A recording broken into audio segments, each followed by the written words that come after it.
fuck it. And that's the first word that showed up in the Hangout right there is fuck it. Yeah. It's the best philosophy in life. So,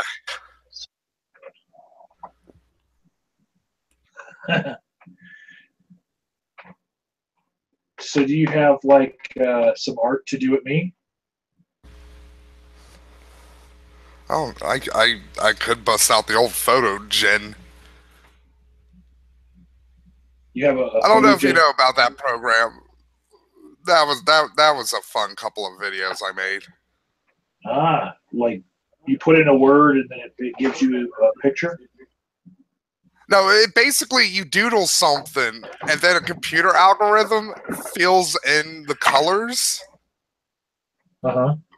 And it uses like realistic human flesh tones and stuff. So if you're really good with drawing, you can actually draw some really, really intricate, detailed stuff. But if you're not really good at drawing, you make really horrific, horrifying nightmares. Oh.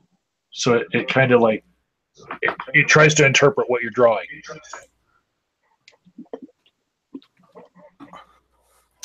I think I might have seen that on Draw with Jazza. Yeah, a lot of people were doing it for like a week. Yeah, flavor of the week. And it was a fun program because I started to learn some of like the weird like bugs with it, so I could get really weird results. I heard that it was really easy to draw Trogdor in it. Probably like the thing it fucked up the most with were eyes. Well, that's common for a lot of artists. Like if the eye was just off, it wouldn't be an eye, and it'd be just a weird dark hole. Yeah. I don't know if you're familiar with the Scary Stories to Tell in the Dark book series, but a lot of the nightmare shit I drew on Photo Generator reminded me of that stuff. Huh.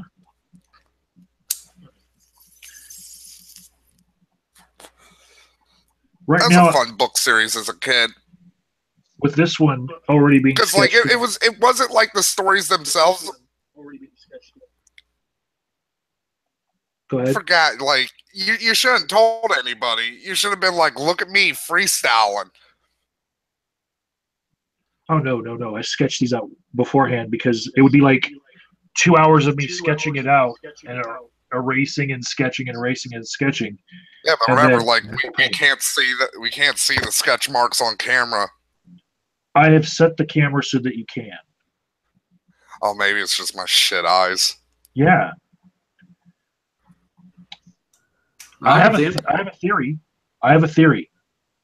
Here's my theory. Too many money shots to the face. That's why your eyes are so shit.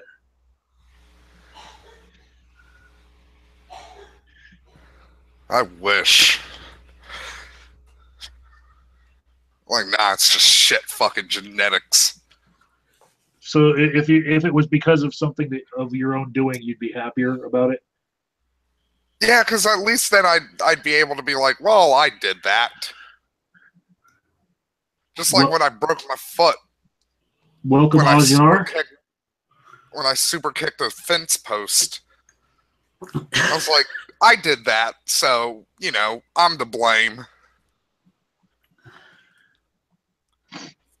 That's something you can tell your grandkids.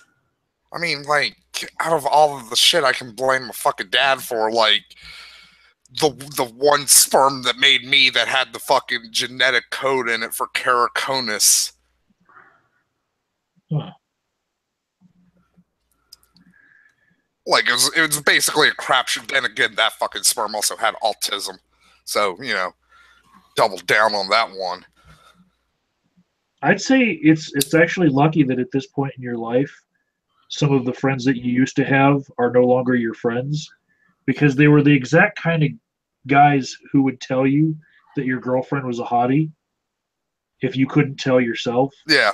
whether or not she was. They'd just say, "Oh yeah, man, she's a hottie," and you'd be like, the other girls might even like start talking to you even more because they'd be like, "Oh look, he's so sweet dating that girl who's horribly hideous because she has leprosy." Although that's always been my philosophy. It's one of the reasons when I was like super sexually active in my earlier years, like I was what I would term a monster hunter. A monster hunter, huh? I would legitimately go out of my way to bang the ugliest people. I had sex with one woman who looked like Gargamel from the Smurfs. Wow. I had sex with one chick who looked like TJ, but she was a giant, like, ginger hippie. That's the first time I ate ass. Well, in that girl's defense, it's TJ that's working on looking like a chick with his man boobs. Yeah. It's not the other way around.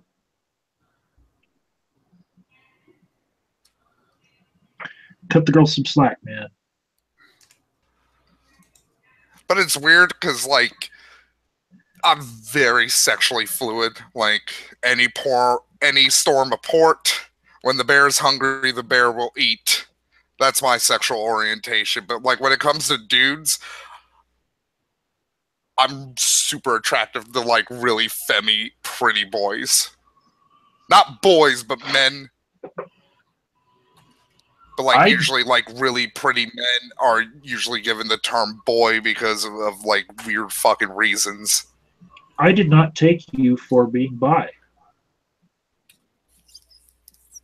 I've learned something new. Yeah, a lot of people don't.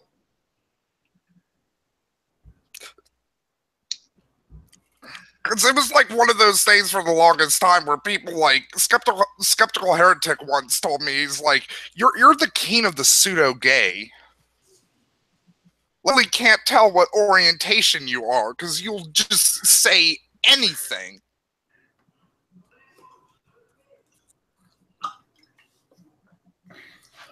Well, we do know what your gender identity is, at least, because you've made it very clear that you have a beard. Yeah. That's probably why I go, like, I'm more attracted to, like, femme.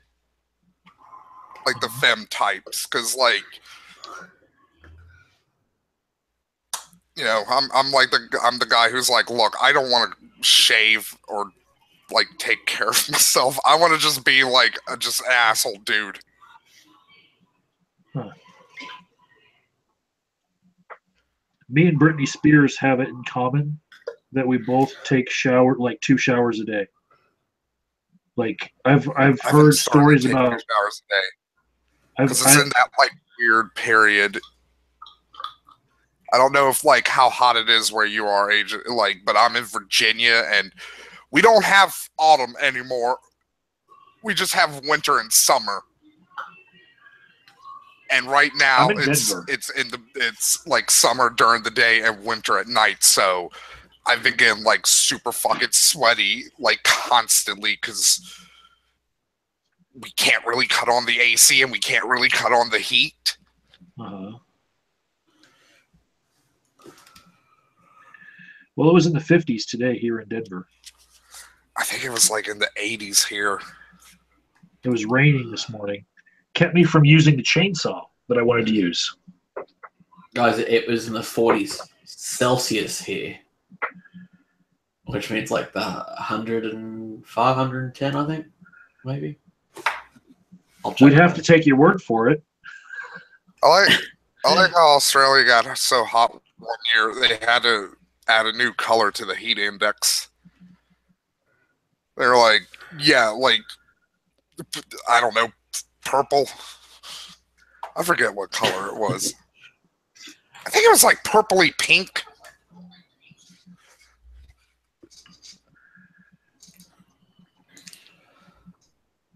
We have all these signs littered everywhere that are just like bushfire warning signs, and they're all color coded, and I've never seen them go past halfway. So there's always a risk of fire.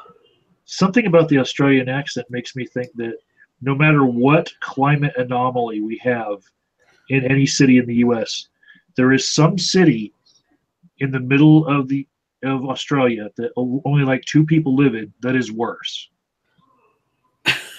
That can beat our story.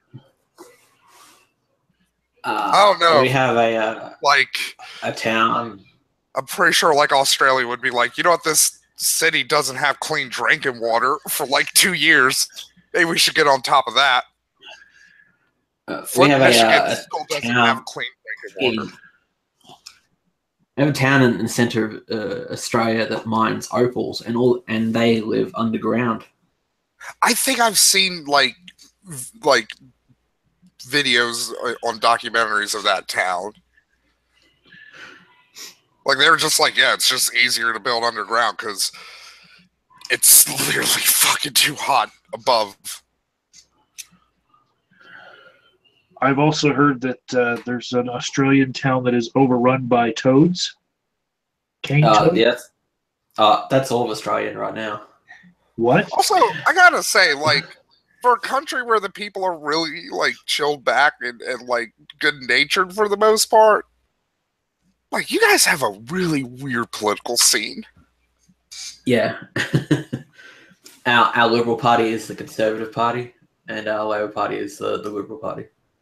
Yeah, because like I've been watching like a lot, like on my Twitter feed, a lot of the Australian people are like fucking liberals being against gay marriage, and I'm like, wait, what? Oh, that's really confusing because a lot of Americans and quite a lot of people they don't know that Australia has no freedom of speech. Like we never got that. So what happens if you say fuck over there? Oh yeah, you're fine, right? But like, we had a cartoonist who did a cartoon of an Aboriginal community, sort of pointing out the fact that like parenting and alcoholism is just like rampant there. He was rampant parenting. Alcoholism, I mean, is rampant. Okay. He was taken to the Human Rights Commission for a cartoon. Because yeah, the Australians were a lot like the Americans when it came to their native population. Also, their native population kind of had it more fucked because they were black. So they got black. Doubled down. Yeah, but we didn't exactly take on slavery here. True, a little bit. But you guys. But the reason behind not doing it is did the weird fucked up shit of stealing children. We love to do that with Native Americans. You know that's why like a lot of white assholes have Native American blood because we were like, we're gonna steal your children and give them to white people. Well, you know when people say look at for people who have white guilt, right? Well, the first lesson of white guilt is what we call the stolen generation in Australia, where white Christians thought, oh, it'd be terrible if we let these sort of half black kids live with their parents in the desert. We should take them and give them a better life, aka stealing them. And it was all down to with the best of intention. Yeah, like it's the same with like the Native Americans because that shit started happening after like we were like, hey, maybe we shouldn't just like genocide them. Maybe we should actually honor our treaties and stuff. And people were like, oh, let's just raise them to be white. I've been reading a book called Why Nations Fail, and despite what terrible things like the British did in America, right? Oh, the South Americans got it so much worse. Oh, yeah. It's like, oh, thank goodness you guys didn't, like, the Spanish didn't turn up, like, where the British did. Or else America would just be a shithole today. I mean, the one time, like the only place they really showed up. I mean, I guess also the West Coast and some of the Mid East, but like Florida. Yeah, they turned up in Florida. They got again, their asses kicked. Yeah, partially because they were already just like, we want to kind of give up Florida, and Andrew Jackson was like, I'm going to attack the Spanish and take Florida. And they were like, you could have just asked, dude. The Spanish were really interested in finding gold and silver, which I don't think Florida has much of. Nah, Florida is just swamp. Florida is basically America's Australia. Yeah, we've got people call it's just really hostile terrain and really hostile flora and fauna. Also, Florida is the state that has to deal with the most like invasive species. They're having a real problem with like anacondas and boa constrictors right now. Because like people like they get too big and people release them, and it's like, you know, those things eat like crocodiles and caimans in South America, right? And like the American alligator is kind of a fucking bitch compared to other species. Yeah, you guys have like alligators that hiss when they get upset at you. We have crocodiles that wait for you to get close enough to them. Also, our like American alligators, like dependent, because like there are a few up here in Virginia. Not where I'm at. Like occasionally, you might get one that manages to swim all the way up to like Lake Anna or Richmond. But like down in like Southern Virginia, like right along like the Georgia coast, like not the Georgia coast, the Carolina coast, like they're like they show up occasionally because it's just fucking nothing. Like Virginia's going to become the next Florida once climate change really fucking kicks in, because we're nothing but hills and gullies. So those gullies are going to get filled really quickly and going to become swamps.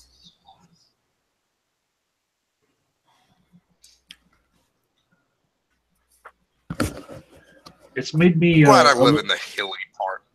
It's made me a little bit suspicious about the housing prices here in Denver, if they're ever going to fall, when so much of the country is being battered by hurricanes. And even like Puerto Rico, it's like, are all those people going to be thinking, let's move to the mountains? Yeah, what's the worst that Colorado's got to deal with? Tornadoes? I guess wildfires. We have had tornadoes. We have had wildfires. We have like maybe also earthquakes too. Yeah, because like you're near the Rockies.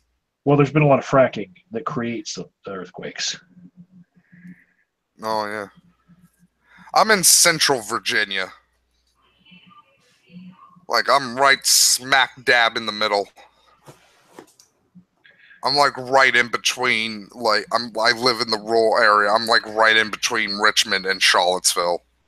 Uh-huh. Oh, that fucking Charlottesville shit pissed me off so much. Like, there's a reason I joined Antifa after fucking Charlottesville. You're an Antifa member? Yeah. Isn't that weird? But like my whole thing is like I don't want to be one of those like the really sad Germans after World War II. Was like I could have done something. I could have maybe hid somebody or threw a rock at a Nazi or just anything.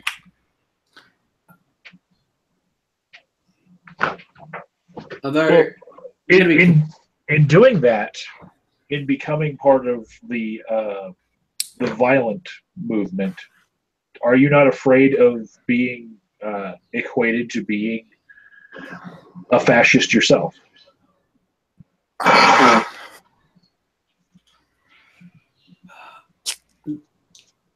The people who say like, well, the Nazis could have been stopped like the first time around, they're actually sort of bonkers, because they seem to think that Europe was like what it is now, and it's just like, oh, the Nazis coming out of nowhere. Oh no! The reality is that anti-Semitism was widespread and a lot. There's a good reason why it took so long for the US to go into the war. It took so Yeah, long for the Russians to go in. Forget that, like, Nazi Germany, they weren't the first fascists in Europe.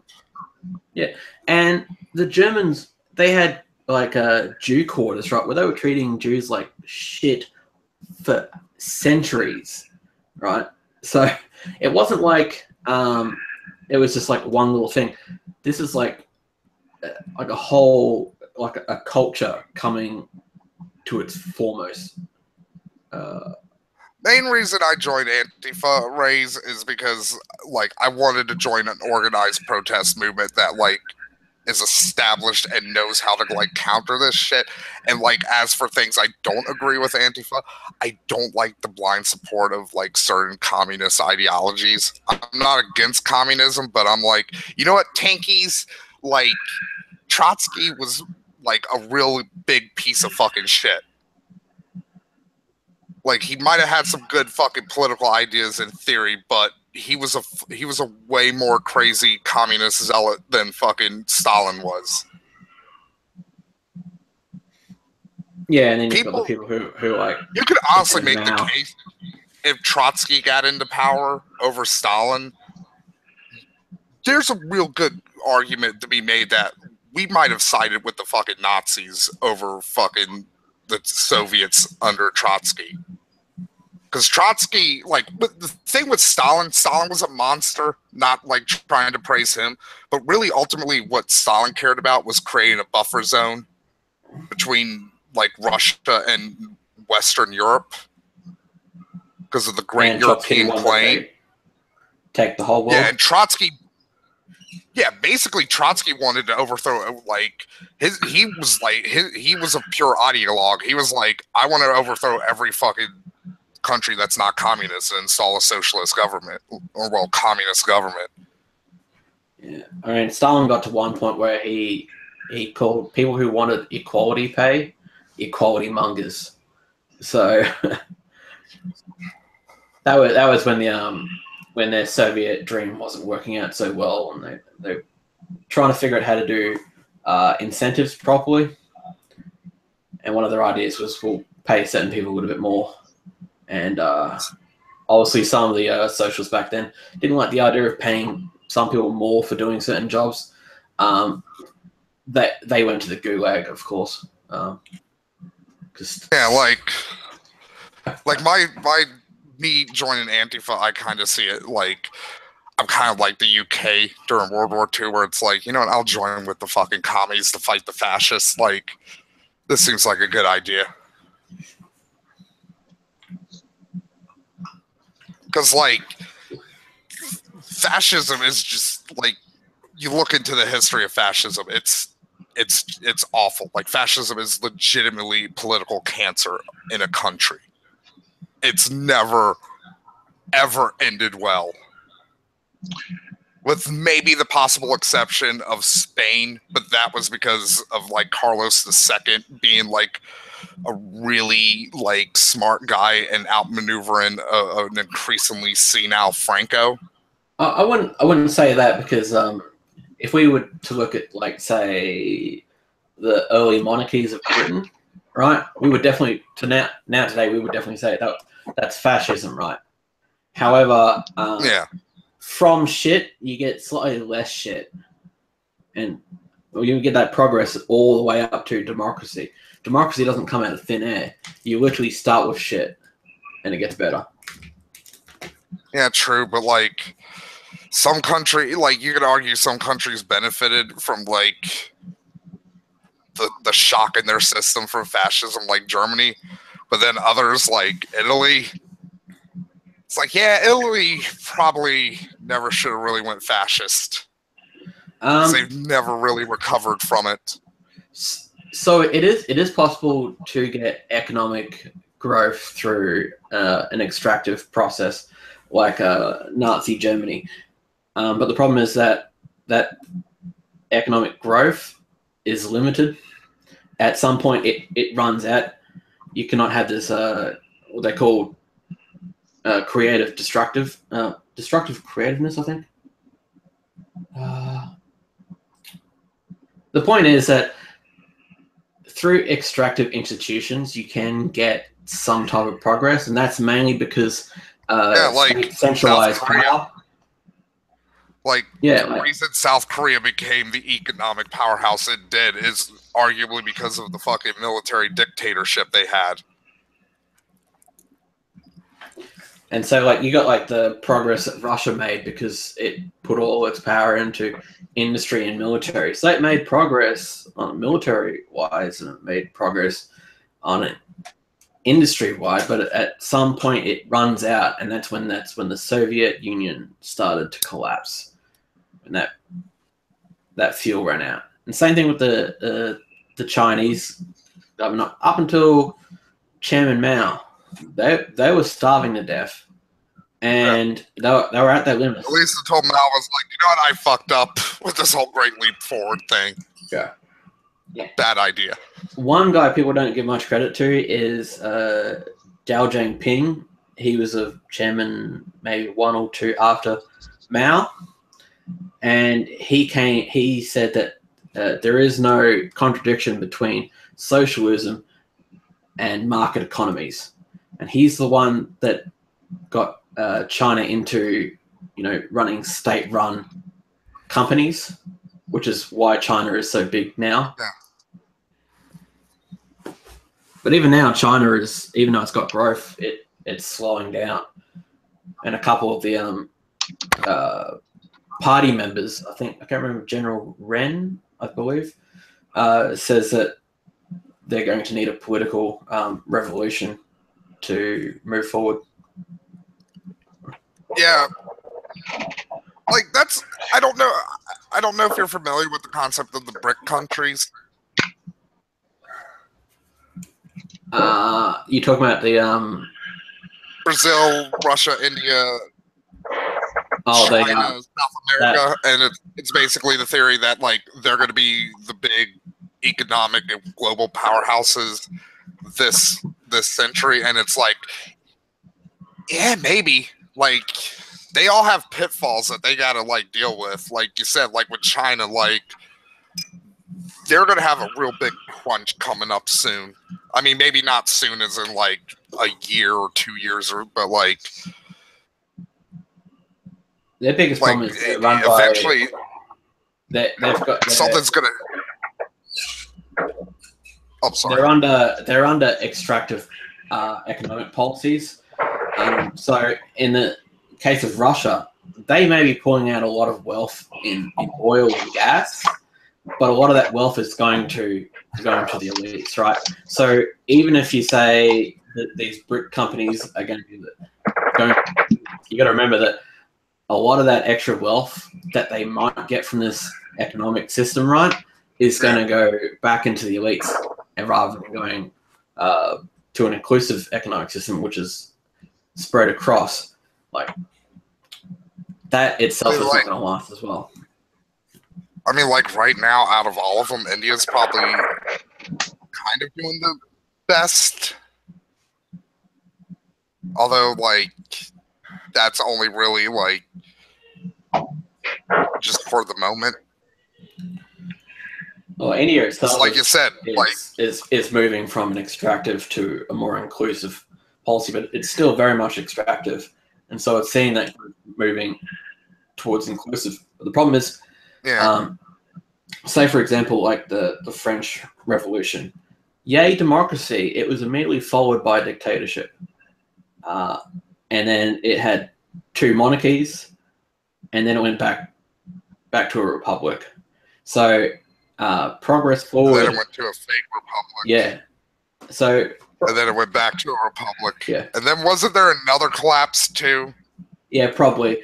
The thing is, progress does not guarantee that progress will continue. You can take sharp turns. Hence, Nazi Germany. Yeah. There's always going to be, like, roadblocks and shit. And it's... You only have to look at countries in Africa after they got independence. What they did is a lot of them saw the extractive institutes that the Brits, the Dutch, the Spanish, etc. had set up. They saw them and said, we can put them into overdrive and extract more wealth out of our citizens. And hence, that's why most of them are shit, except for Botswana, which did the complete opposite.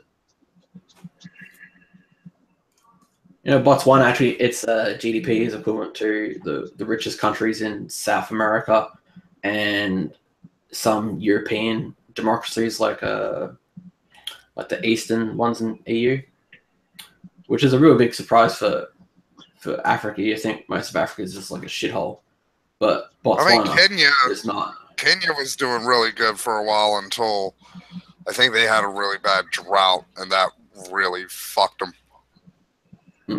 Same with Ethiopia. Like, everybody thinks of like Ethiopia with like the starving people and shit, but before that giant drought happened in the 80s, like Ethiopia was doing relatively well.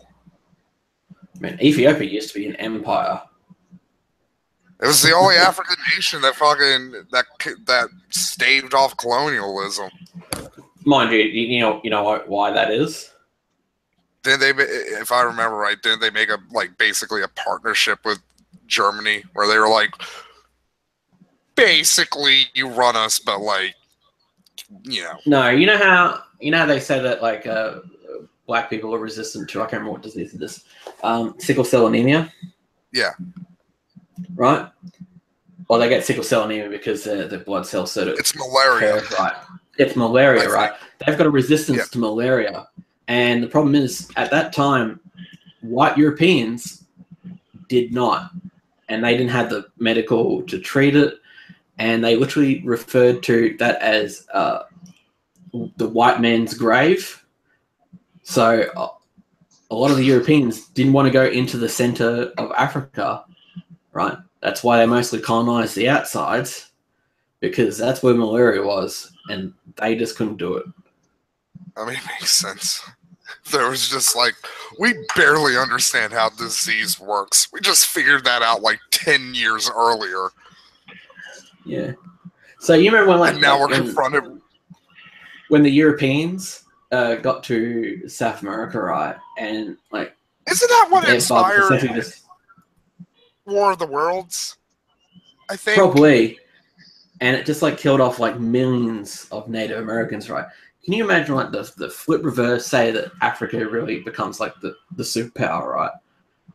And they probably take like some mosquitoes in like water jars or something like that, like on their boats, and they go up to Europe and they get on there and they're like, hey, Europeans, inhabit this land for some diamonds. And then they sort of release these mosquitoes, and these mosquitoes find all these water rivers, and it's like Europeans gone overnight. Could have happened. Africa's got a really interesting political history, Rays.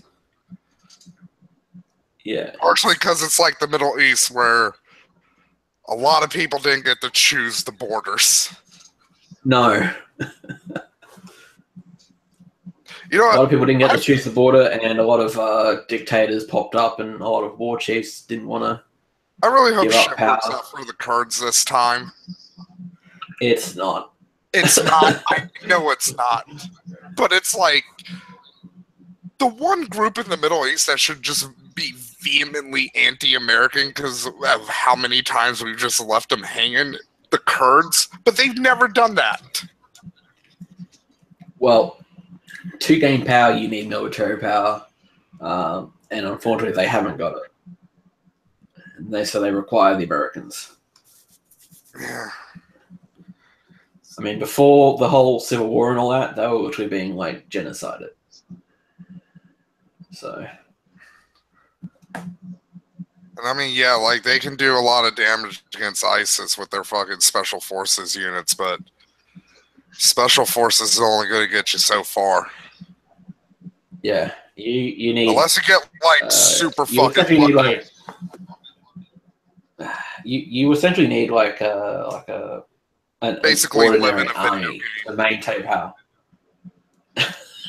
Like to take out like Kurds. Yeah, to be able to hold off like threats with just special forces, like yeah, you basically need to live in like the Hitman universe, where it's like it is really kind of easy to assassinate people. Yeah, ISIS can just overrun you. I mean, you can kill 10 of those guys to to one of your guy, and they'll overrun you. I mean, if the Kurds just started dropping fucking like leaders in the Middle East, it's like, yeah, we're not gonna fuck with the Kurds. It perfectly explains why the Russians held back the Germans. The Germans were better armed, better trained. The Russians, however, there are more of them. Many, many more of them. Yeah. And sadly, there's not, like, Kurds don't got the numbers. No. Even if all the Kurds, like, joined together, they still wouldn't have the numbers.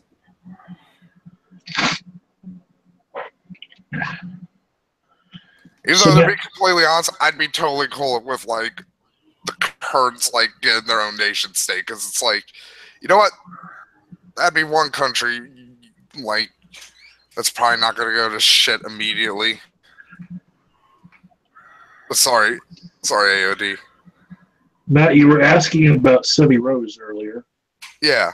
Because there's some other, like, people apparently pulling the same scam in other parts of YouTube.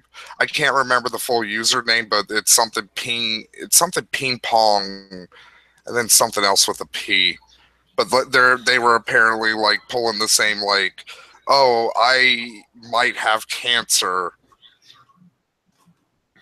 Well, in Sevi's case, it's very similar to a lot of other cases. Philip DeFranco just talked about a different case about somebody saying that they had cancer and selling cookbooks about how she cured her own brain cancer.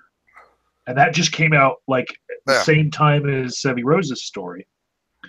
But the Sevi Rose shit were like, it really, like, I think we talked about it the last time you did a hangout where it's like, I'm really hesitant to start like a Patreon or something because, you know, I have I am a known drug user. Yeah. So like I want to be on the level with people and like, but it's like, there's no real way. Like there'd always be like a suspicion of like, he's using this to get weed, isn't he? Well, with her, something just came out before I started this stream, and I retweeted it from Zeph. And basically, it was a update that she posted about her oncology, right? And she said, well, if it isn't cancer, they need to find out what it is. Which to me says, well, you know, if you're saying that after you've been taking thousands of dollars from people for cancer treatment, you know, and help with your cancer costs, and your doctors haven't even diagnosed you fully yet. Yeah, this is like sub Brett Keane level shit. Well, and it seems like it was like a Freudian slip, you know, where she knew she'd done wrong, like on some level, and she knew that she didn't have the diagnosis. And she's like, hey, I still might have something. Yeah.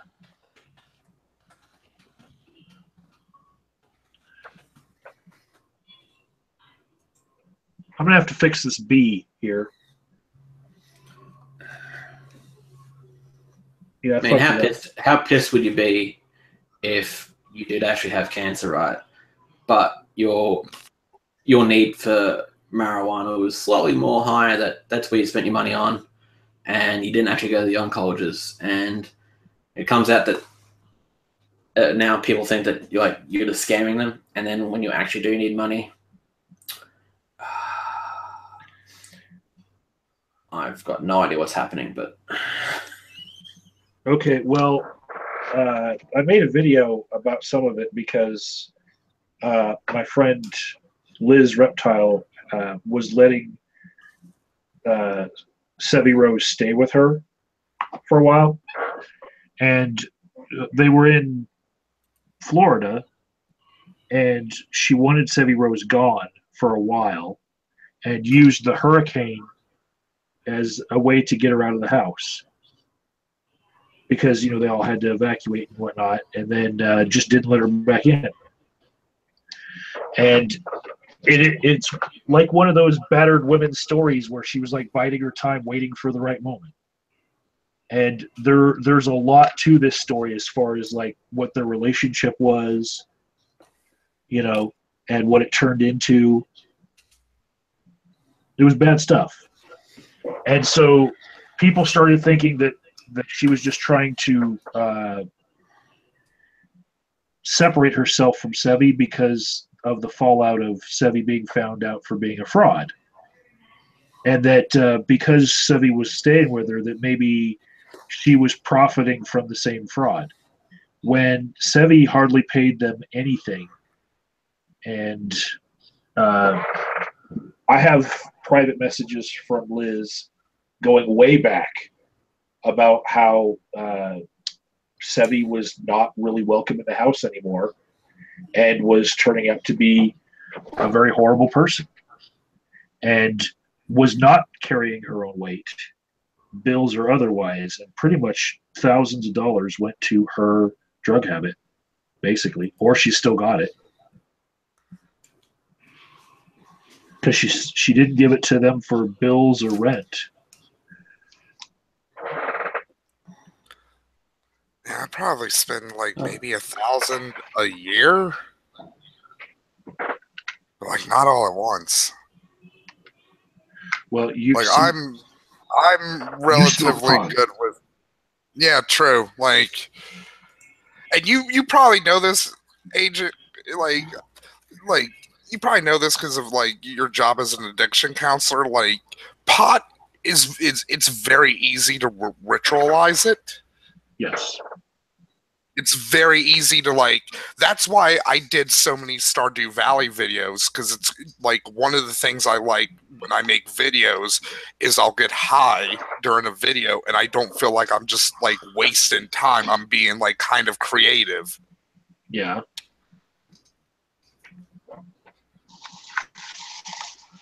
Well,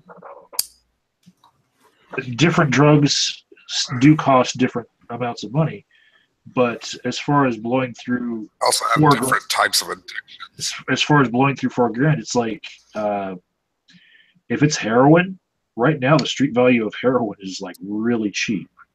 Like people don't realize how cheap it is. You could here in Colorado, because of the great medicinal strains they have in the dispensaries, pot costs more than heroin because street pot can't compete. Yeah, that's going to be kind of one. Nobody wants dirt weed. Yeah, that's going to be the weird. Like, inevitably, it's going to be legalized nationwide, but it's going to be weird seeing like how the black market reacts to it. Because I know in a lot of places it hasn't fully killed off the black market because some people are just like, it's just a habit, or they're just too lazy, or they're in like a weird dry county or something. Yeah, but in many places it has killed off the black market for. Even visiting people who are like pot tourists, they don't want something from the black market. They want it from a dispensary. Yeah, because it's like better quality. You can actually choose blends more easily. Well, they're here for. It's like you have no chance of being laced. If you were going to travel to the UK to eat blood pudding, wouldn't you want it from a fine restaurant? Yeah. If you're going to get some haggis, you don't want it something that's just made at someone's home. You want it, made by a chef. I mean, I might try some homemade stuff. Because, that's just being like a good guest. Even if it's something that I'm like, this is probably going to be gross. I'll take a little nib. Like this one, it's kind of like I got the subscribe button kind of jumping forward a little bit. I like that. I could fix the dimensions, but I don't want to. The only reason I could still see like a black market for pot is maybe quantity. Uh-huh. Like you need a lot of weed really quickly, no questions asked. Well, see, even then, like our limits here, like for medicinal patients who actually need that much, they have larger limits. But you can travel with like And 2 then again, grams. thinking about it, like you wouldn't even need to really do that because the only real reason you'd be buying in a huge bulk is like to either make hash or edibles. And that's, I'm not sure about hash. I mean, to be fair, there are equivalents that are legal in places that are way more potent than hash, like earwax. The most potent here they call shatter.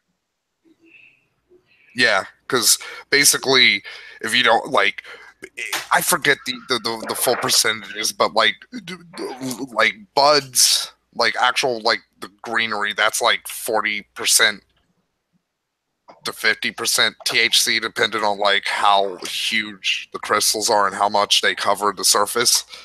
Like hash is around like 70 to 80%, and then like shatter, earwax, like it's got a shit ton of names. Like that's like 90% plus pure THC. That shit can really fuck you up.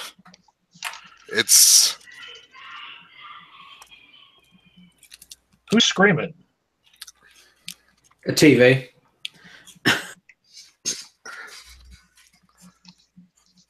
Why are you screaming?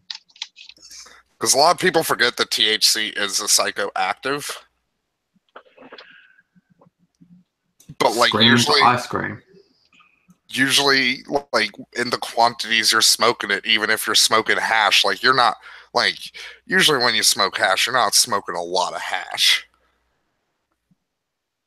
Also, usually you're mixing hash in with like pot or tobacco or something else. Also, hash is really inefficient to smoke, which is why earwax, shatter, the thing with 1,000 names came to be, because like the weird thing with hash is really hard to smoke out of vapes.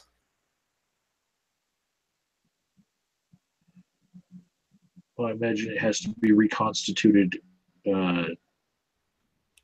form because, well, here in Colorado, the most of the hash is made One of the with big problems Everclear. Hash is usually made with either really potent alcohol, Yeah, or butane.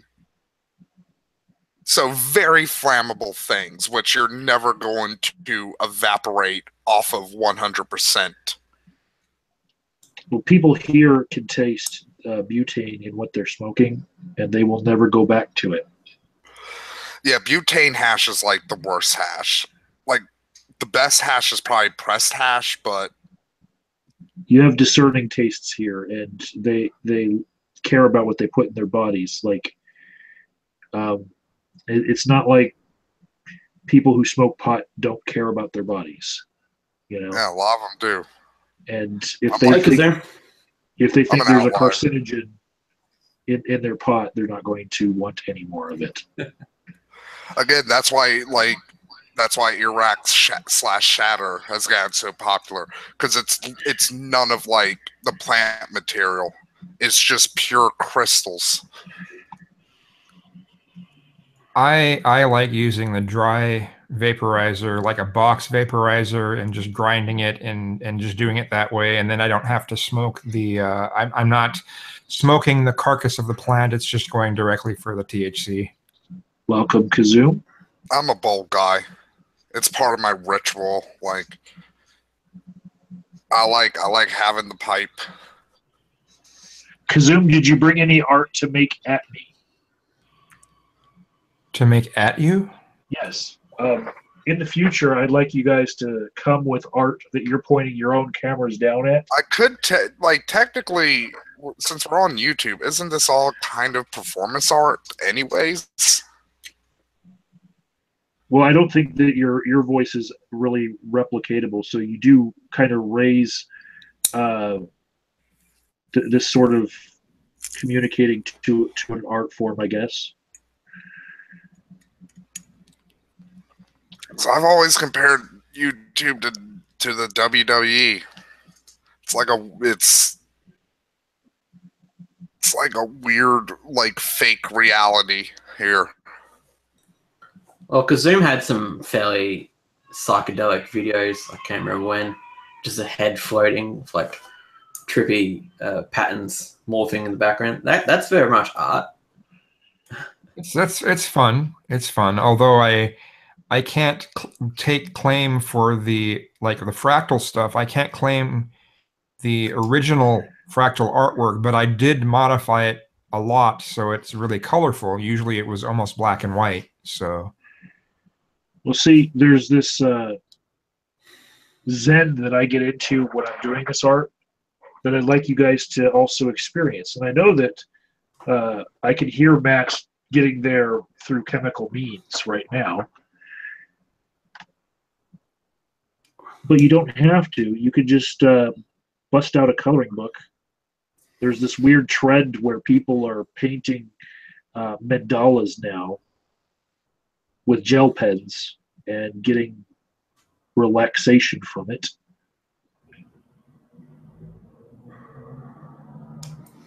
I suppose I could find a My Little Pony book and do that. Yeah. Fucking brony. Usually when I make art, it's usually just by itself. I'll usually do it with Photoshop or what is it, Rage Art something or other. I can't remember the name of it exactly. Art Rage Pro or something like that, and I'll use my little drawing tablet and I'll mess with things like that. Well, then you need to learn how to screen share so you can art at me.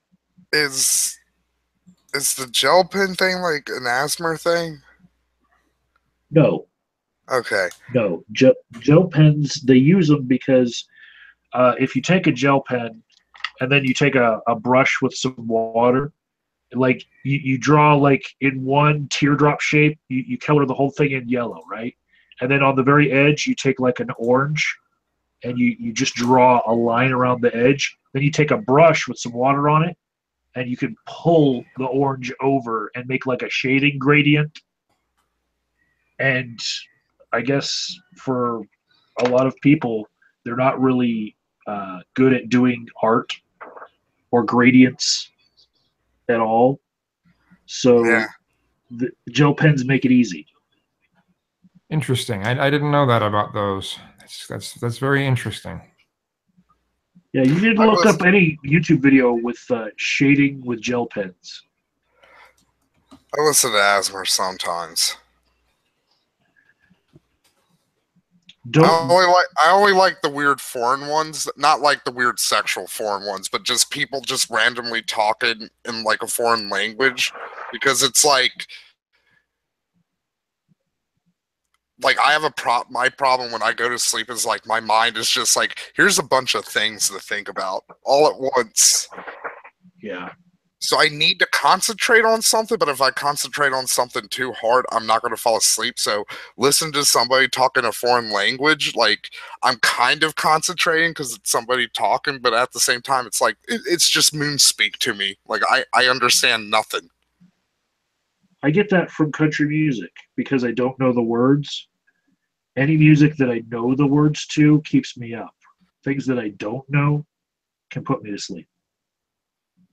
I use white noise. I have this. Bassy white noise is what I will use to put me to sleep. Ozyar uses Kazum videos.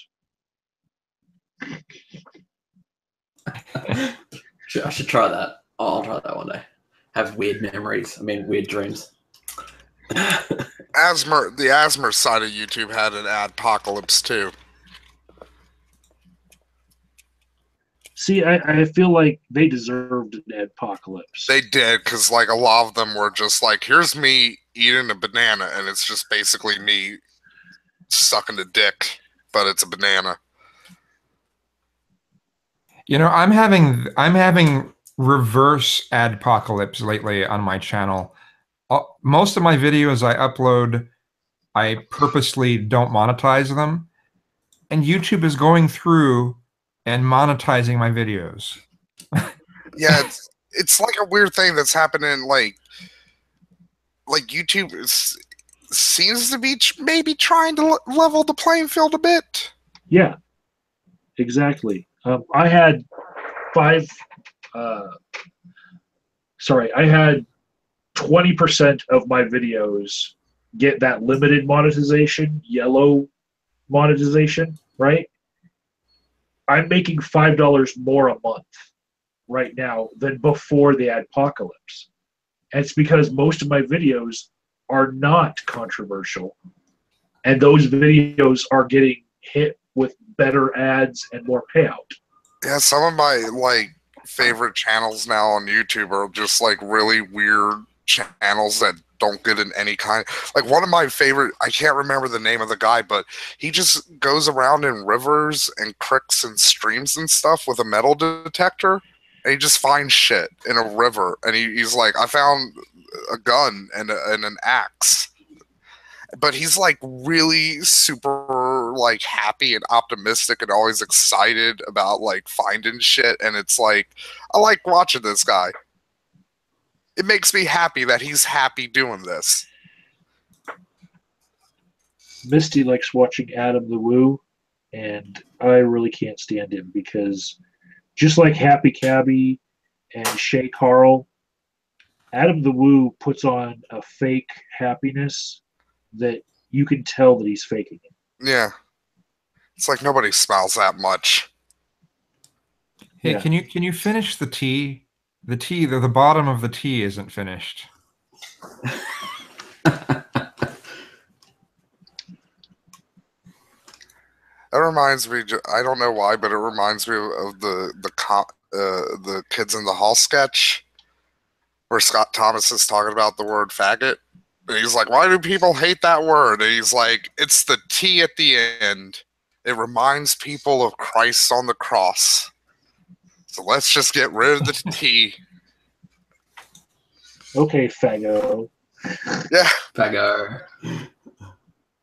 I love, that was a show I probably shouldn't have watched as a kid, but I did. And it really hugely shaped who I am. Hey, Agent, do you know what I'm doing? I'm doing art at you, about you. What? Yeah, that's right. Okay, so I'm going to have to release my art from being the main thing here so that when you guys talk, it'll show your art. So I see what you're doing. I'm making an Agent of Doubt face like mine. Are you about to give me a 5-head? Yes. Oh. Those things are kind of creepy sometimes. Oh, yeah. What happens to the nose?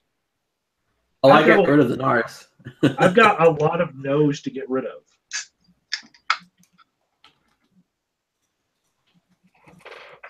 Don't worry, you've got ample forehead to do covering up, so, you know. He should give you my nose, right? I should do that. I should just take photos of everyone and just mix and match their faces together.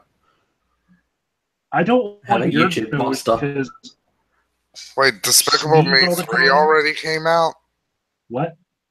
Somebody in the chat was like, has anybody seen Despicable Me 3? And it's like, well, good job, Illumination. I've heard no advertisements about that movie coming out. Good job. It's going to be a hit.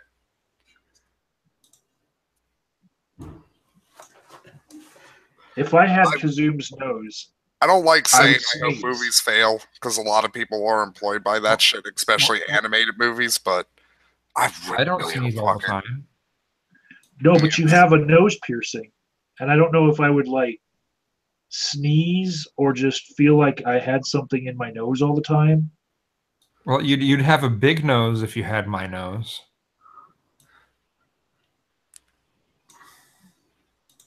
My nose is the biggest nose. Everybody says so. It's the biggest nose my there nose- is. My nose is way bigger. I don't know. Mindham's got a pretty big nose. Then again, a Mindham's like Hey. 800 years old. Hey, Matt. Hey, Matt. We were dueling Trumps there. Stay out of this. My nose is the biggest nose. It's huge. Everyone says so. You see I my know. hands? See my hands? Look how big my hands are.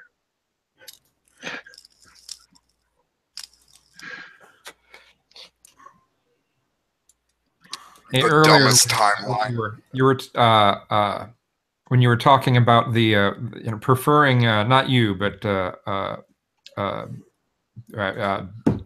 don't know what do you napalm? I'll just say napalm. When you were Yeah, talking that's fine. about preferring the pipe, the reason why I don't prefer the pipe is because I end up coughing a lot all day if I end up doing the pipe thing a lot. I'll have to cough all day, but when I use the vaporizer, I don't.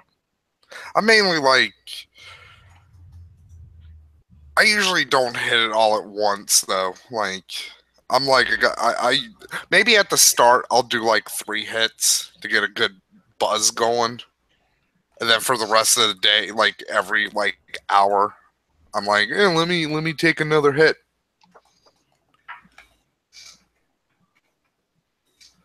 Yeah, even that, if I'm smoking that much, which I certainly haven't been lately.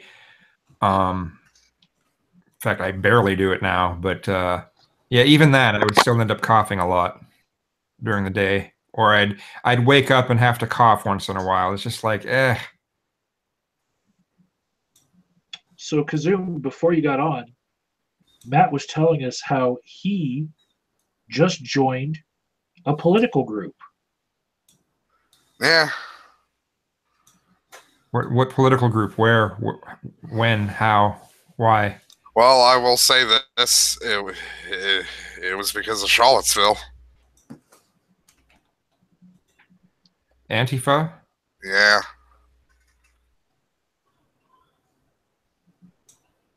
Matt is now our resident Antifa expert. Because, like, we didn't get any decoder rings or like. To be fair, I was membership. like really confused on how to join. Like, I was like, do I got to write to the Antifa Pope and get knighted? Yeah. So Like- what are you doing on November 4th? Like, I don't know. Well, November 4th, there's supposed to be a giant.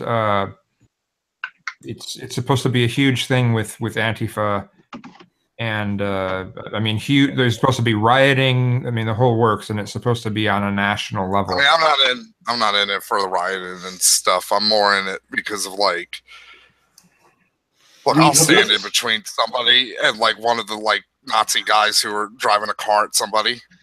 Like, you just want to That's know more why when the Nazis had their rallies, so you can be informed, so you can turn up to protest. yeah, print that It's like too. an information. Yeah, I think I Matt gotta was, say just that. in it. Matt was just in it for weed hookups. Because it's like with Trump, like the ultimate lesson I took away from that is like everybody on the left got lazy. We got way too fucking complacent and we let these fucking assholes win.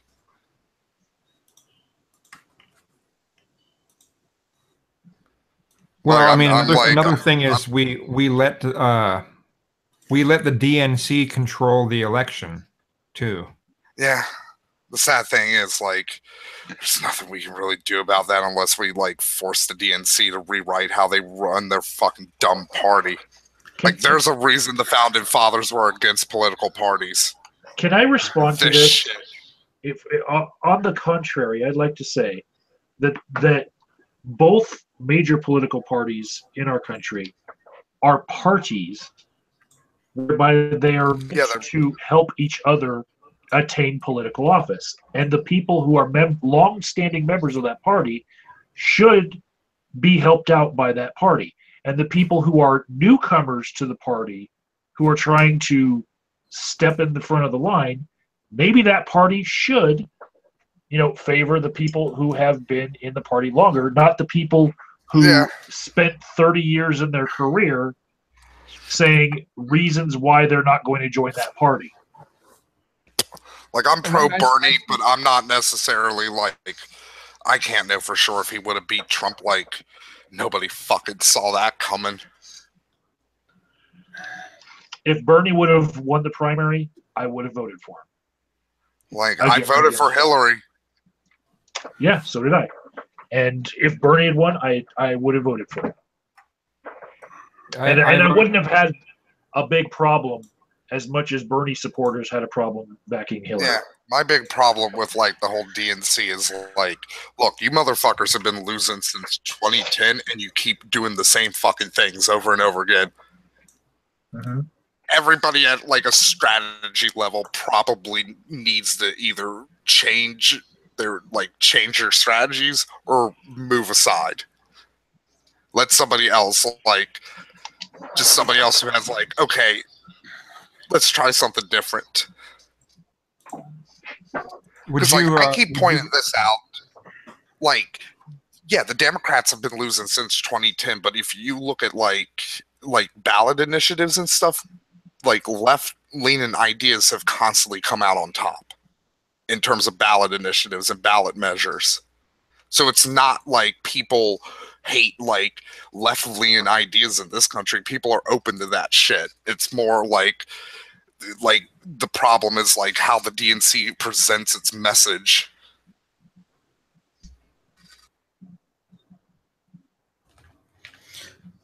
Yeah, the Republicans seem much better at presenting it, what their message is, than what the Democrats are at the moment. Well, the Republicans kind of have an advantage because they have like literally the dumbest demographic in this country locked down solidly behind them. Well, I also think they had the advantage in that Hillary had the middle ground and Bernie had the left ground, and everything in the Republican Party is more right than center. They basically they didn't have to pander to the center. They're not making any steps towards reaching out to the center at all.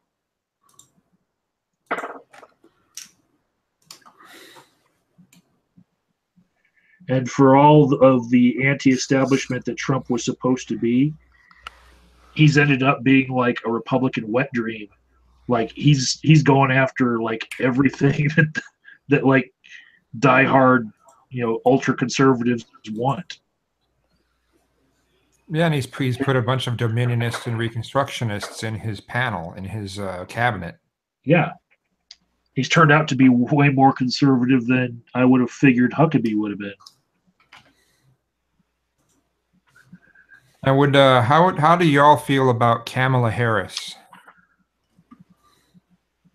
I was thinking her name was Kamala. Maybe it is. Maybe it is pronounced that way. I might be pronouncing it wrong. Because when you say Kamala, I think camel toe. And if it is Kamala, then no. Just on name recognition. I'm going to say no. No, we can't have Camel Toe Harris running for president. No. That's going to be bad if that catches on. It's not my fault if it catches on. It has an assonance that's already there. Shapiro is a Nazi space. Like, the alt-right has attacked him with anti-Semitic slurs and shit. So it's like, yeah, he's not really a friend of those assholes. Oh my god, like I had a huge fucking argument the other day with a fucking prick who was like, if Hunter S. Thompson was alive today, he would have been like in the alt-right. And it's like, have you never fucking read anything he fucking wrote? Just Fear and Loathing. Like he did not like the fucking right wing.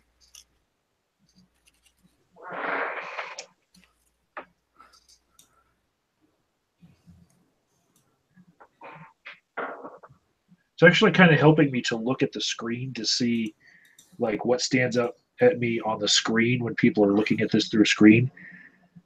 Makes me think this R's got to get a little thicker right here. That looks better to me. All right.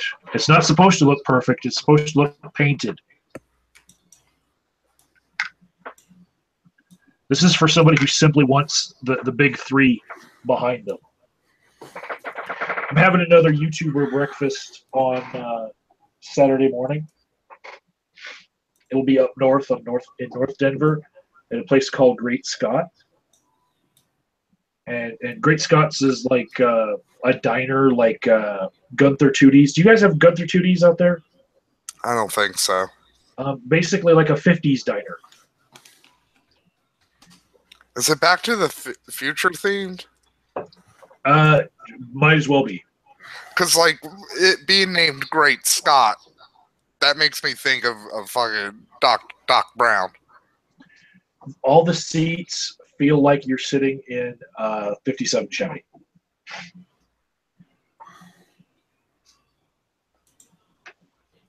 This one, I think, is going to be in demand.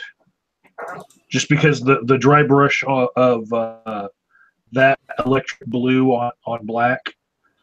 This one. Yeah, that's pretty neat looking. Someone's going to grab this up.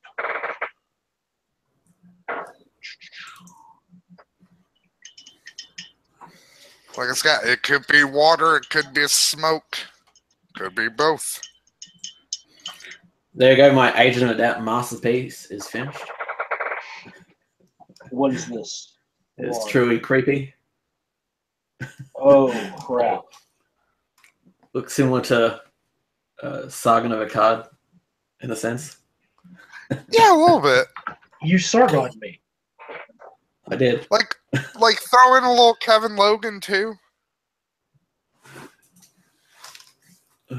You'd have to curl my hair a bit and make it unmanageable. That's what this is. Do you remember, like, the late 90s, early 2000s, those websites where it's like take two celebrities and mush them up to see what their baby would look like? Kevin Logan and Sargon. Oh, no. Oh. This. Mm. You do look like some kind of weird, like, Babylon 5 alien. Okay. Enough of that. Ugh. Don't even want to look at that. If you were bald, it would be like. I'm not going to look at that anymore. I'm just switched back to Agent of Doubt. It's making me uncomfortable. Okay, now I'm just Goose gonna tweet that out. Let the world experience that. Wait, you're tweeting it? Oh yes. I can't let the world not know about this beautiful art. Well, I suppose I did ask for art at me, didn't I? That's right. Also, in all seriousness, I like Mendham probably has like the biggest nose in our community. Because again, he's like old, so when you reach a certain point, you just become, your face just becomes nose and ears.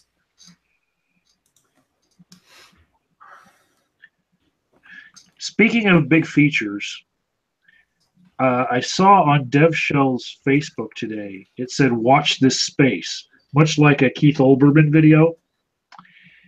And so I looked at his Facebook to see if he had posted anything else, and he hadn't yet.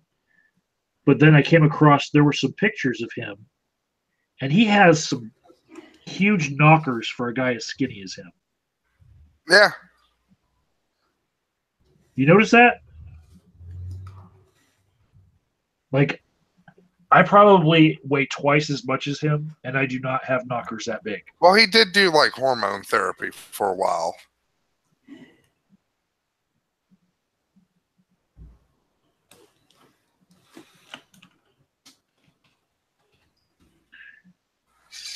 Does he still have the Burger Joy?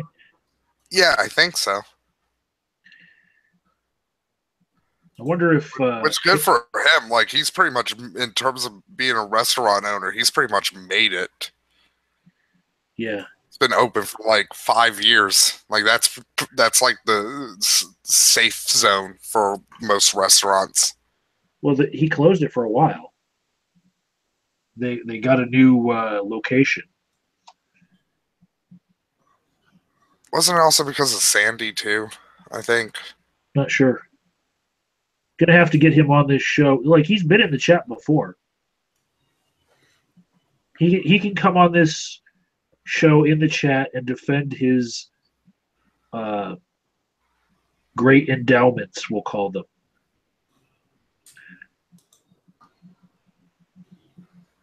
I heard that click, Kazoom. You are Facebook stalking Dev Show. No. I heard you.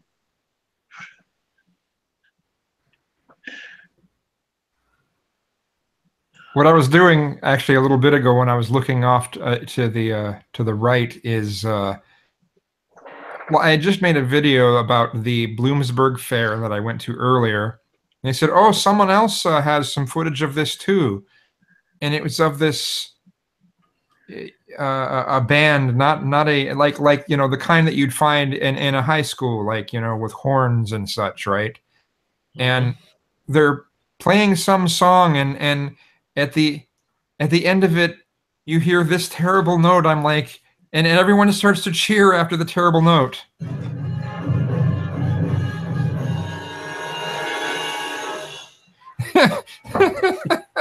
And I'm going, what? Yay! It's like a stinger from like a dramatic Chipmunk video. Yeah. Dun dun dun. Yeah, that sounds like that really sounds like a piece that should have been in like a murder mystery. Yes.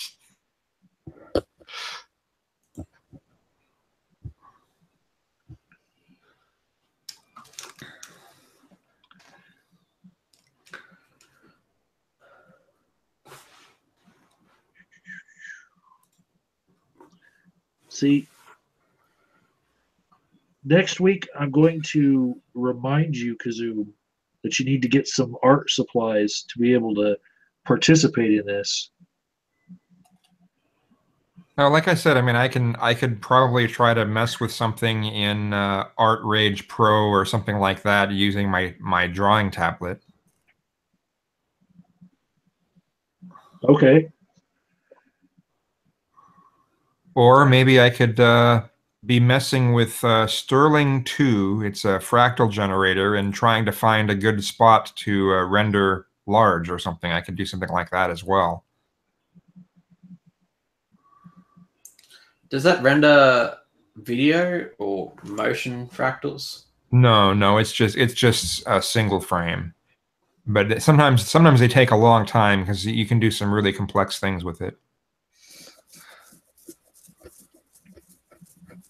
The longer video you can make of it, like going through the fractals progression, the more views you'll get. Try to make like a 10-hour video of it. See what happens. I'm amazed by those 10-hour videos. They can be of anything, and people will watch them. I suppose I could use XAOS. It's the it's an old program from I think it's originally made in like 2001, but it you can zoom through a fractal on that, and I guess I could do something like that. I think you can zoom for hours. Hugh Hefner apparently bought the mausoleum next to Marilyn Monroe, so he could be buried next to her. That's kind of weird. Hugh Hefner. Oh. I mean, it kind of makes sense because, like, Marilyn Monroe basically made Playboy.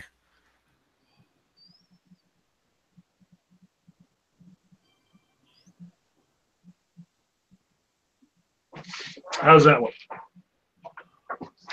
The R needs work. You think the R needs work? The R, yeah, because you have serifs on everything but the end of the R. Well, I don't want that R to have a serif on it. Well, normally if serif fonts have some sort of that's better. That looks better than it did. It came to a point earlier, so Yeah. It's basically the Courier font, right? Why do you think I can name the fonts that I'm using? I don't know. Well, I can't. I'm a font junkie though. Sometimes I'll have as many as 2,000 fonts installed in my system. So You know, in Australia, there's a government building that actually has Comic Sans on the front sign. You wouldn't believe how many places I see with the font Bleeding Cowboy. Oh God, yes, that's just everywhere. It's way over. It's way oversaturated in yeah. I I've mean, it's a also neat seen font. It's a neat font and all, but it's just used way too much. I've seen tattoos with it. Yes. Like I originally had my Agent of Doubt logo in Bleeding Cowboy, like before it basically went everywhere, because it was like uh, everyone else was doing Impact as a font, and I didn't want to do that because I didn't want my font looking like everyone else. And I looked through all of them. That was like the coolest one, right? And the only way to play with it was to play with whether something was lowercase or uppercase, even though they were all uppercase. If you played with the lowercase uppercase, you got the tails or not, right? Yeah. And so I used that for my logo for my channel. Mine, my logo is using Arabian font.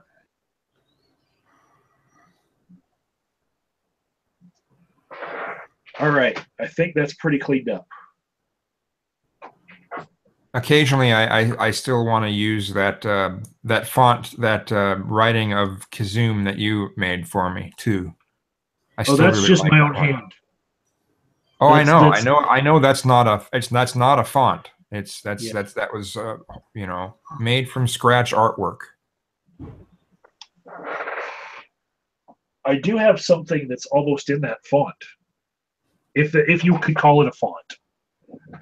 I made it on my last show. Hold on, let me go get it.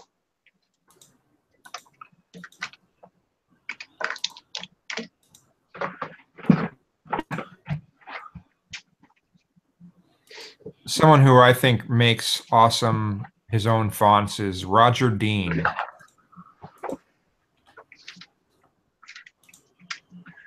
All right, You so know? these are the rejects from last week's meetup that people didn't want. There's this one with snow splatter. No one picked that one up. And I don't think it's because it doesn't look good. I think it's because we just didn't have enough people who wanted them. Because if I had told people they could take 2 or 3, this probably would have been picked up. I like it. It has a hint of Yellow Submarine in it. Just a hint of that. Or the money shot that made Matt blind. Then there's this one that's just the simple subscribe, right? Okay. No money shot. Then there's this one I didn't take with me, but I think the next one I will. I'll tweeted it at Brian J 1962. And the thing about my art is, this art is worth less than $5. And for me to mail this to Great Britain cost like $50.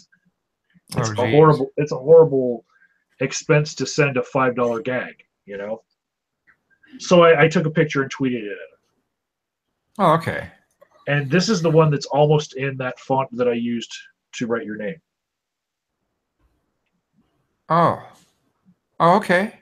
All right. See what I'm saying with the long slashes? Yeah. Yeah. But the brush that I used was wider on this than what I used for your name. I actually did your name in like a pen, just a white pen. Okay.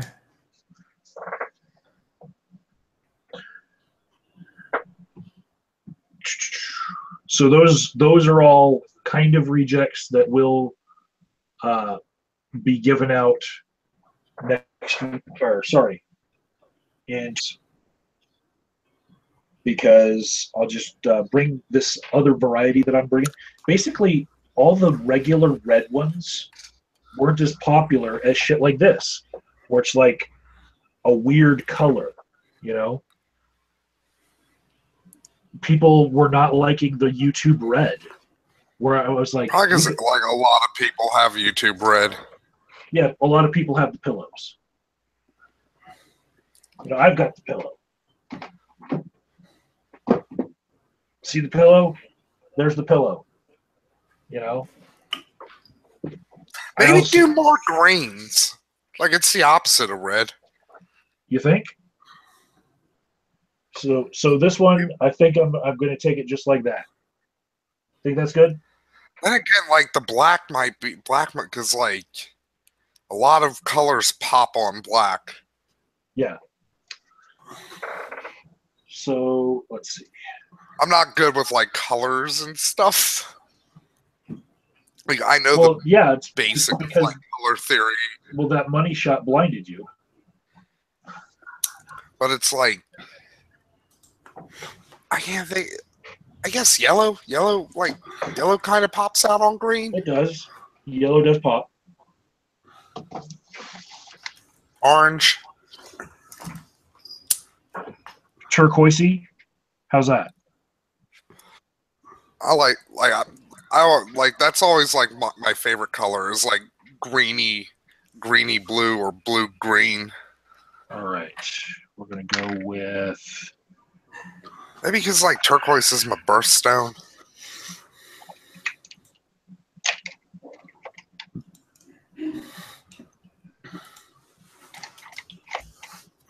oh, this one. This one feels good today. All right. I think this one will be it.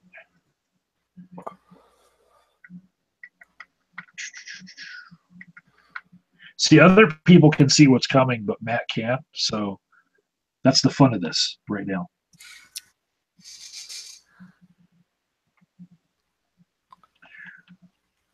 I think I can kind of make it out on this one. I think I'm going to put that one away. Let's go. You think so? Maybe. Maybe. It looks like I see something that reminds me of a bird, like a firebird or sort of symbol near the top, and then I can't tell what's below between the center and the top. I can't tell what anything that's below that I can't see. But oh wait, I see a B. Oh, so there's subscribe on the bottom. But I don't know what's on It might not like be an all the time thing, but since Halloween's coming up, orange and black is always a popular color theme. Is it that king symbol again? No, that couldn't be the king symbol.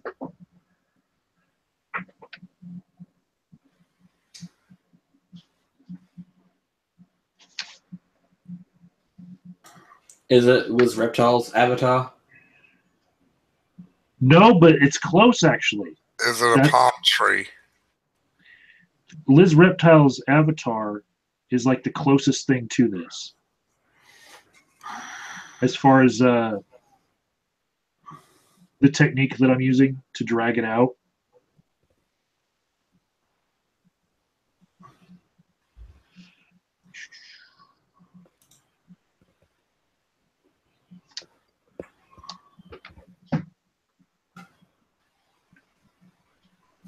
I'm going to make Matt wish that he never was in that porno.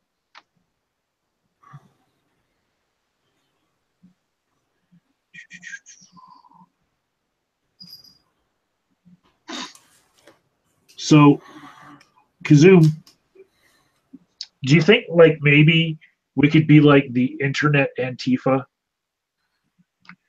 Like, what do you mean by that? we know who the fascists are, right? We could like show up and do art at them and do like an anti-fascist art movement.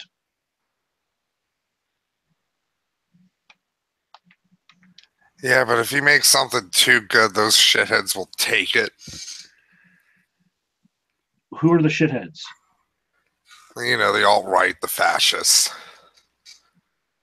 So what are they going to take? It's why what's his face, like Nazi from Inglourious Bastards, even though he's clearly the bad guy, like a lot of the neo-Nazis and just flat out like fascists, they love that him because he's got like a certain level of charm about him. He's well spoken.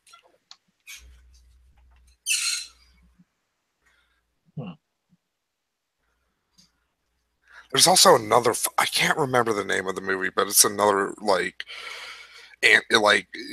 period piece, like anti-Nazi kind of movie, and there's like this Nazi. You might have seen like clips of this like around like YouTube and stuff, but it's like this Nazi kid like singing the Nazi anthem, and like in the movie, it's not like a glorified thing. But like it's like Fight Club, where dumb people who didn't understand like what the author's intent with the story was, and they were just like, you know what? I'm angry because like I'm mediocre and shit wasn't handed to me.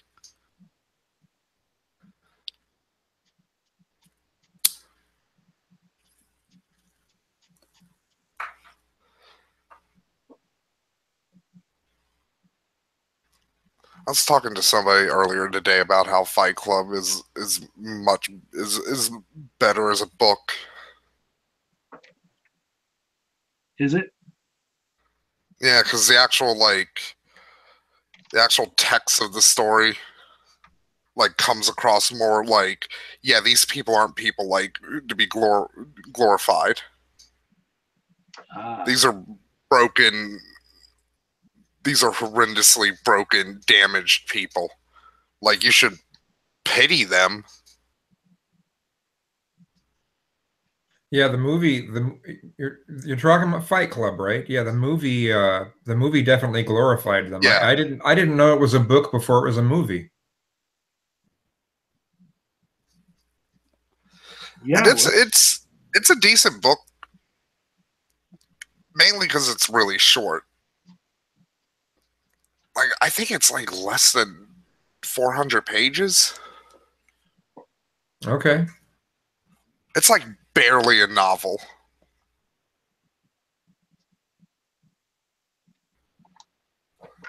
It's not like a Stephen King book where it's like, no joke, it took me fucking 2.5 years to read it. Really? Because it's just so fucking long, and he describes like so many things, and I got tired like after reading like I could only read like 2 chapters a month because it's just like I can't read anymore. Like, my mind is just too filled with this.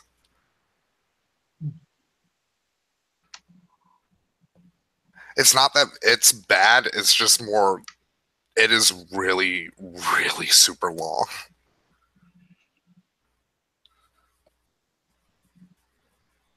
So how long is Fight Club in contrast to 1984? I think Fight Club's shorter. Okay. Let me check. Because that's part of the reason like the movie ended up the way it did, because they actually had to add a lot of shit to actually get it the feature length run. Huh. I know the sequel is a comic book.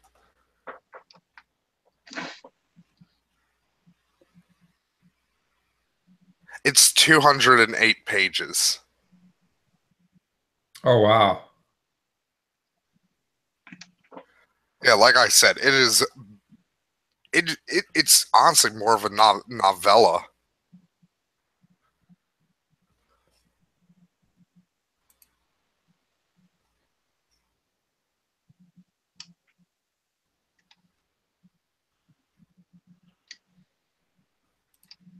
Well, at least I had the bird part right.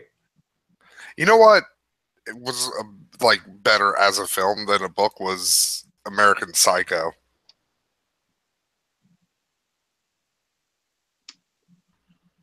Even though American Psycho, again, like Fight Club, kind of made it really clear, like, hey, this guy isn't really a good dude. But there's a lot of stuff in the book version of American Psycho that does not work unless it's in the like. I'm assuming everybody here has seen American Psycho or is at least familiar I, with it. I have not, but I'm fine with spoilers. Those don't ruin movies for me. Some people Okay, spoilers ruin them, and it doesn't ruin it for me. so there's a scene in American Psycho where like one of the executive guys he ends up killing like has like basically the exact same business card as him, but it's like a slightly different shade of white and the font is a little different and it's a little raised up and like in the book, because it's a book and you know it has to create like images in your brain, it overly describes both of like the business cards so you can actually vividly see like differences. But in the movie, when they do that scene, like to a normal person's eye, those fucking business cards are fucking indistinguishable. I see. So it better drives point the whole home where it's like this guy's a fucking crazy person.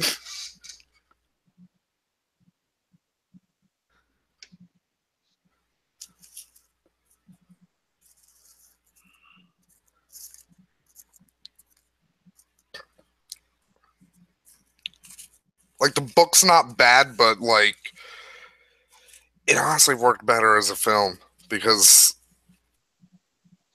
a lot of like the things that you would have to describe as a book you can just do visually without any kind of verbal description.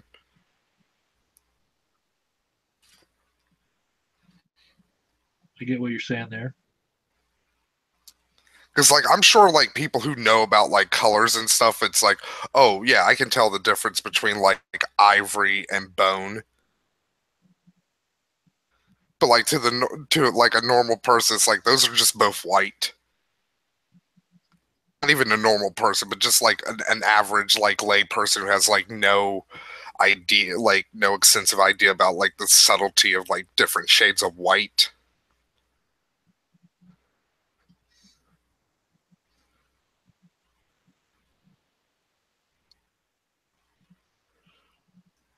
I don't know, I tend to find my favorite movies tend to be ones where they don't make things really obvious, where maybe you have to watch the movie 3 or 4 times to get everything.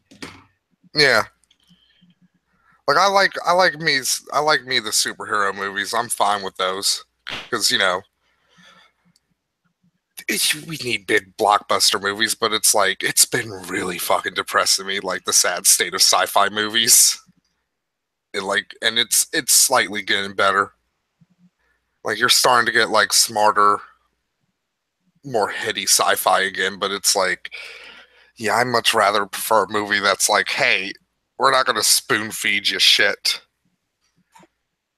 Last I mean, weekend, I Misty just was watching. There's a movie by Marilyn Manson that just came out, and Misty was watching it. She had it up on the screen, and I fell asleep. That's the state of affairs of movies right now. Like even Marilyn Manson can't shock me awake. I mean, I hate it when there's some sort of a scene where, you know, they could have just left not explaining it, but suddenly one character will turn to another character and just explain this long thing. And it's like, well, why would that person tell that other person that? Well, no, they're telling the audience that. You know, well, they'll have a character explain something that you would have known if it was in a book, but I don't know. I just that shit always bothers me.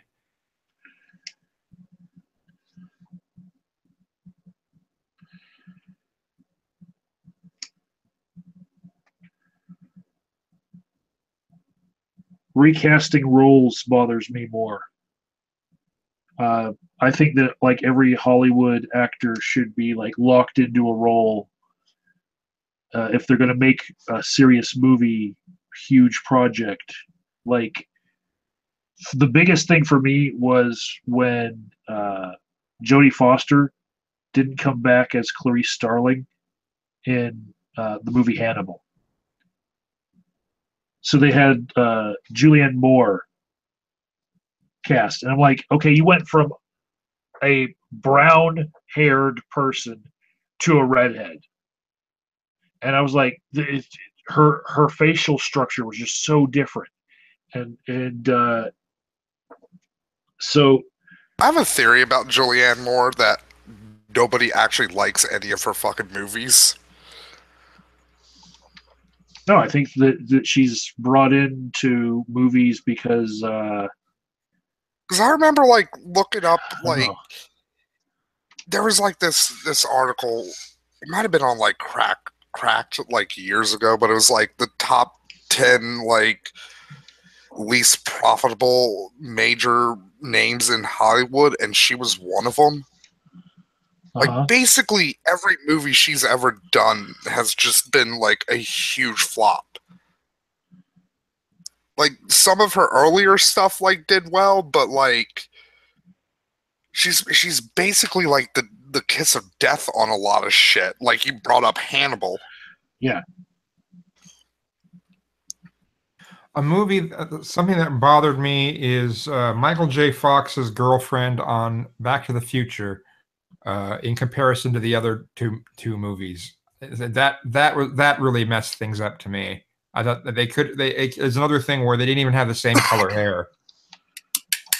Yeah, just have her do like what they did in the Karate Kid sequel, like Dear John letter. Write in a new love interest. It sucks because like he did everything for the glory of love, right? And then he's got to go find another love.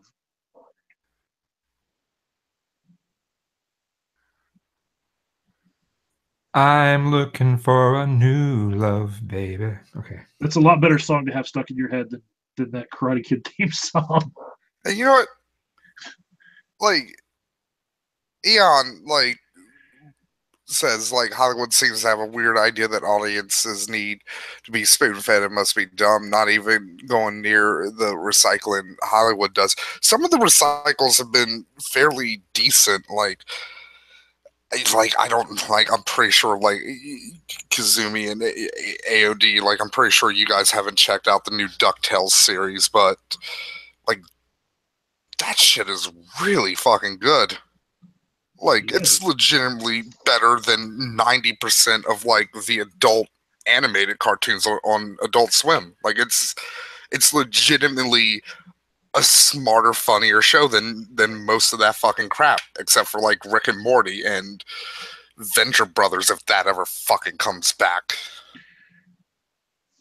What happened to the Venture Brothers show? It's just kind of fallen into the background since Rick and Morty came. It's sad, but like then again, like Venture Brothers is like the most expensive show Adult Swim has to produce. Really? Because it like Venture Brothers is traditional 2D hand-drawn animation. Well, I mean, they can use they don't use computers to draw the stuff with. No, like they use traditional hand-drawn animation. It's one of the reasons Venture Brothers is not only one of the smarter shows on Adult Swim, it's probably hands down the best looking show on Adult Swim. Well, I mean, I think people can do amazing stuff with these computer programs and good drawing tablets that are still 2D, that still have the traditional look to them. I don't know if either of you checked out the new Samurai Jack season that came out earlier this year, but that was done on computers. Like, but it looks like the original Samurai Jack because the people who did it gave two shits. Hmm. That's the big problem with like computer animation and really with Flash animation in particular is it's just become a haven for lazy people. Because you can just shit out like 60 episodes of a cartoon in like 6 months. Yeah. Now, something I'm tired of seeing are the bouncy, the Pixar, the DreamWorks, where everything looks like it's bouncy and is almost has no weight, and everything looks like it's made out of flexible paint blobs or something. Yeah, Sony and Illumination are probably the worst with that. Like, it's one of the reasons why I'm like, I really hope Despicable Me 3 bombs. Because like Illumination is legitimately a blight on fucking animation in terms like. And to be fair, Sony is kind of good. Like, they did do Hotel Transylvania. Then again, the guy who did Samurai Jack was the director of Hotel Transylvania, and he is a guy who gives a shit. That's mainly it. Like, people just, like, if you want better movies and shit, people, like, get people who give a shit. Like, that's the lesson that people should have took away from Marvel. Not the shared universe shit. None of that shit. Like the lesson, like big Hollywood companies should have taken away from what Marvel did with the cinematic universe they created is get people who give a shit about the property to do the fucking property. Because they'll understand, like, hey, this is why people like this thing in the first place. Like, you're not going to get a good Superman movie if you give Superman to a fucking objectivist. Like, it's just not going to happen. Like, you're not going to get a movie like where your main character is supposed to be an altruistic person.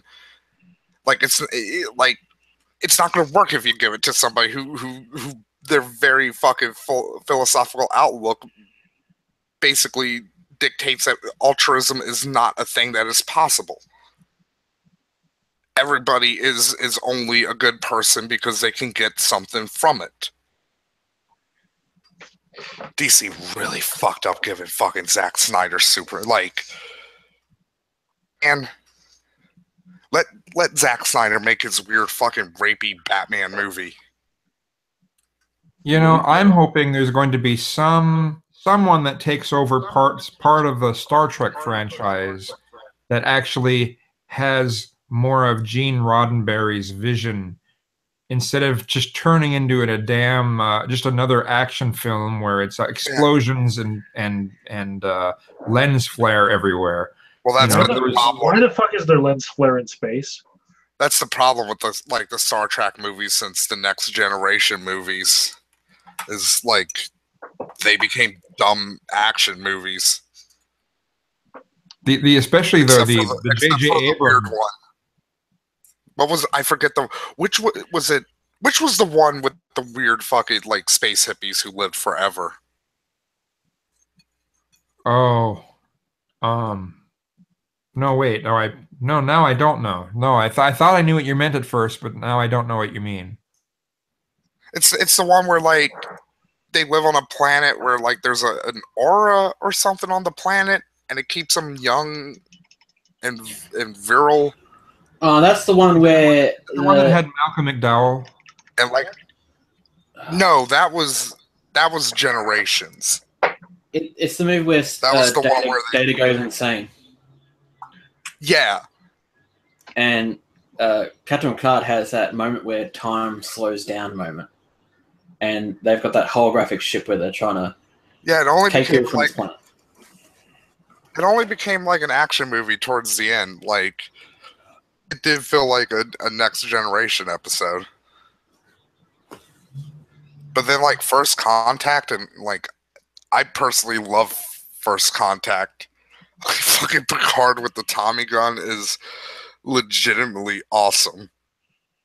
But like, is First Contact a good Star Trek movie? No, probably not. Like,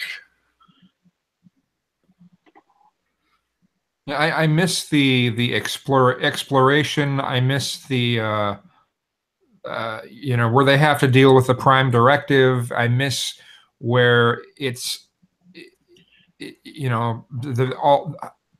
altruism. I miss the the element of this is what people, this is the best that people can be. This is what people are when they're the possibilities of the future. This is what humanity can be. And they just it just kind of got sucked out of all of the later movies, the worst ones being the J.J. Abrams variety. yeah.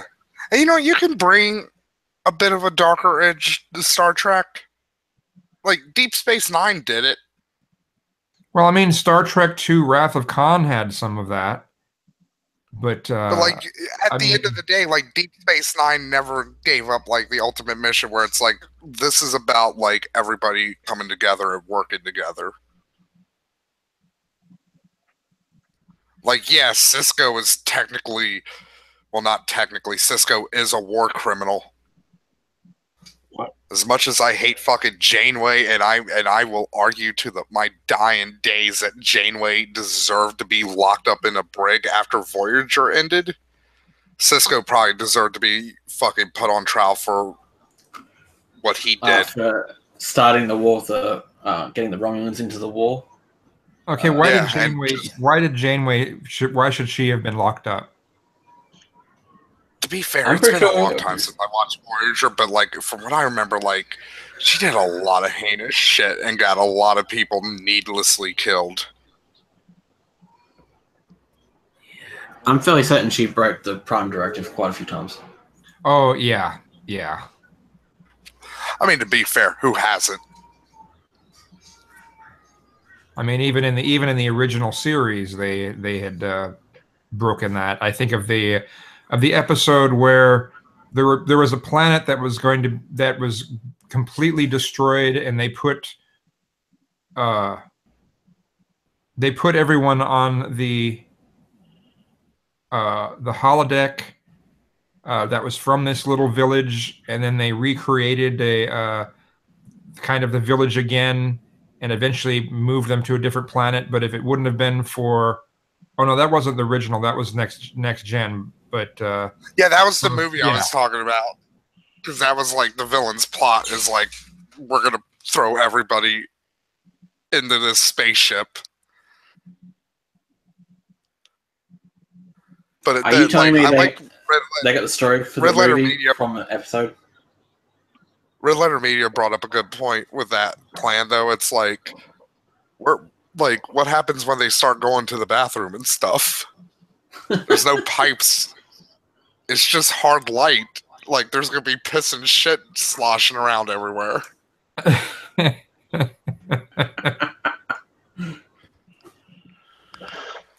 they would figure that shit out pretty quickly. Yeah. Toilets made out of, like, force fields that, like, funnel the piss down into some collection area. I don't know. My favorite Next Gen episode was the one where Data had dreams. What kind of cake are you eating? It's a cellular peptide cake with mint frosting. You know that one? Yeah. Yeah. That's probably my favorite Next Gen. And then my favorite of the old series is the one that had, I forgot what the name of the one, but it had Harry Mudd in it. And there are these robots that they're on this ship, and these robots, but they look and act like humans. Well, they can give them whatever they want, but they're still enslaved. And so the way they had to get out of it was they had to act completely irrational to make the robot self-destruct. You know? So like one time there are these two of the androids, robots. Spock comes up to them and goes, "I like you." Then he points to the other one, "But I hate you." And they go, but we are identical. Yes, that is exactly why I hate you. And they go, and they self-destruct. I think my favorite episode was the one called Data's Day, where he forms gets a girlfriend. I don't know if I've seen that. Forms a relationship with another engineer, right? Who's like has like a rebound off another relationships beforehand, right? And he's trying to write routines in for her. She comes and brings him like a present, and he's like, "Thank you," and he just puts it on the table, and she gets upset at him because he hasn't like paid enough attention to where he's put it.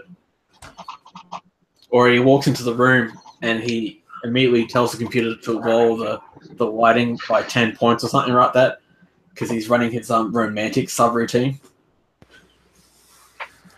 I don't know if it's my favorite original series episode, but it's the most memorable to me.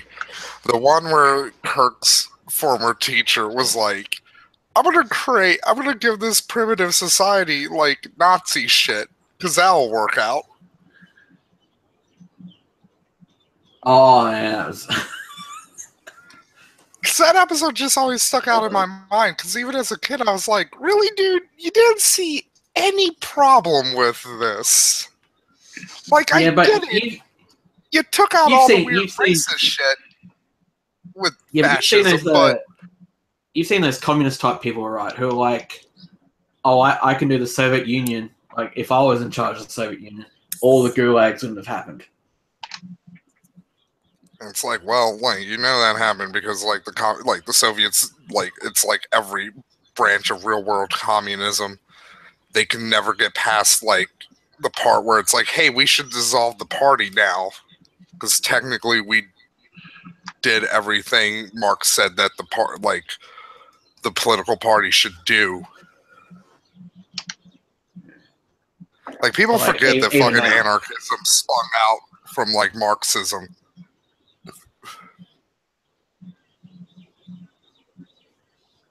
Because ultimately the communists and the Marxists couldn't agree. I mean, not the communists, well, the communists and the Marxists couldn't agree ultimately either, but like, ultimately the communists and the anarchists couldn't agree, because the anarchists were like, no, like the party shouldn't be a permanent thing. It's a transitional thing.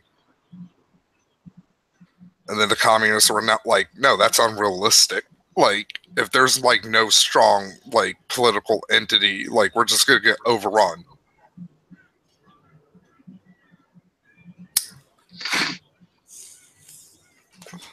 And funny enough, the Soviet Union in its early days proved themselves right with the Ukrainian free territories. Then again, that was kind of the anarchists' fault, because they kept blowing up fucking Soviet trains. Like, hey, maybe don't piss off the Soviets. No. At least at the start, anarchists, you know, like, you're anarchists. Like, you're not all going to band together at once. Man, I'm really curious about Agent of Doubt's technique here. I'm trying to figure out what he's going to do next with the white dots. It's a very minimal thing that I'm trying to do here with the white dots. Like, I think ideally that would be it. Should maybe put one on the bottom feather. You think? Because like the other tail feathers have dots. So maybe just one last dot. Okay. I thought originally you were going to do some sort of thing with another brush and like do some shading thing or something. I just... No, I'm completely appropriating some culture that I have come into contact with before. So this dot thing is actually, the dots are supposed to be dots. Okay.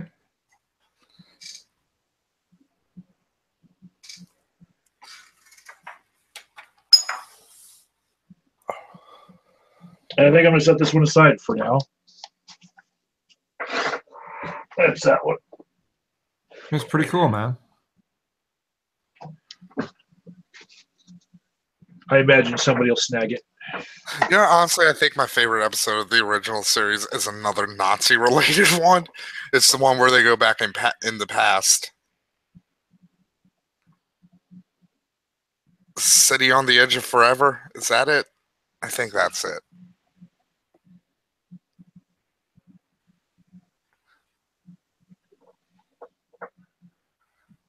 That was a really good episode. It looks like Firewall's here in the chat. You know what? As goofy and corny as the original series was, they had some really good stories. I don't think The Edge of Tomorrow had Nazis in it, but I think the one that's the next closest to the Nazis was where they turn up to the planet and the ship captain, they were a repeat of the Romans, and they had the gladiators, except it was like filmed on TV. Oh, you know another good episode? I can't remember the name of it, but it's the one where there was it was like a colony that fell back on like tribalism, and like they were all fighting over like a copy of the Constitution of the United States, but like none of them were literate. Oh, and they were fighting the communists. Yeah. Firewall, no, I don't sell these paintings. The ones that I'm making in this hangout right now, and the ones I've made in previous hangouts, I actually just give to other YouTubers that I. You know what I would say? Because this goes back to Dev Shell. If he ever does Madness, Mayhem, and Charity, these might be something to do the auction off for it. I would be willing to auction off a few of them for him. I'd probably do like a run of 20, because I could probably snag $20 a piece, because people are generous during his thing, and they might just want something behind them to say subscribe.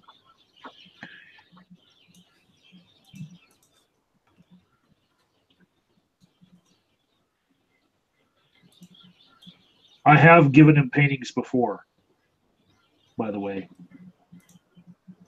I think I made like $300 for him off 6 paintings, but they were not YouTube related.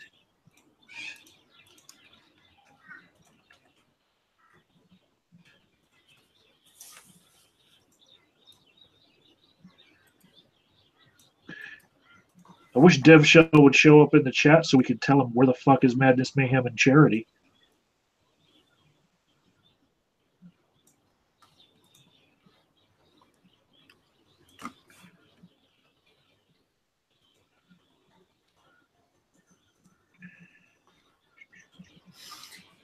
Do you remember the original series episode where they had the men who were like half white, half black? Oh, yeah, the one where they were like, hey, Cleon, say Federation. Fucking stop it. No, that was no. Remember the guys that were literally like, they had them half painted white and half painted black down the middle of them, and there's 2 of them, except one of them was white on the left side, black on the right side, and the other guy was black on the left side, white on the left side, and it was a massive allegory to racism. And these 2 hated one another, and they were fighting, like they were continually fighting like a race war. And then when they get back to their own home planet, right, they find out that the race war has essentially annihilated everyone on Earth, and they're the last 2 people of their race left, and they continue to try and kill one another.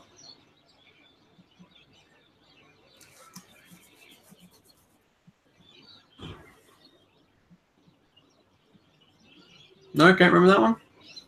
Wasn't exactly the best episode.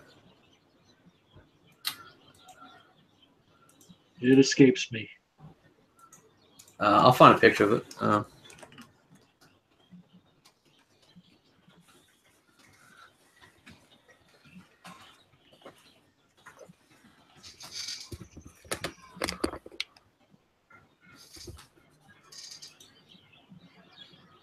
So I imagine if we became like the YouTube wing of Antifa,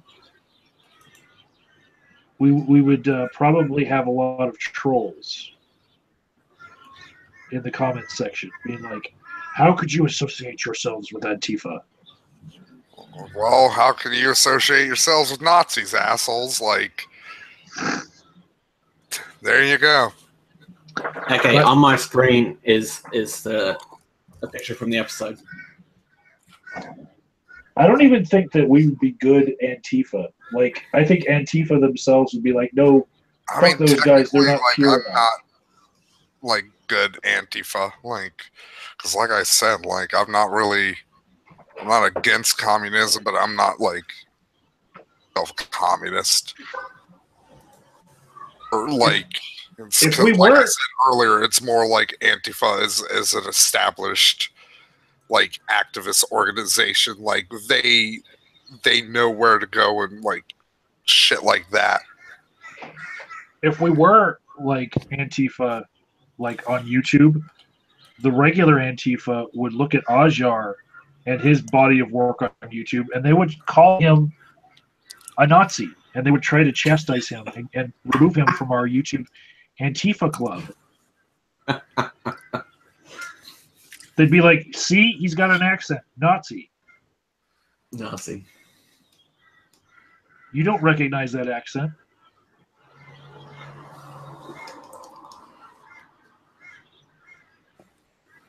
It's like he spent his teenage years gargling gravel.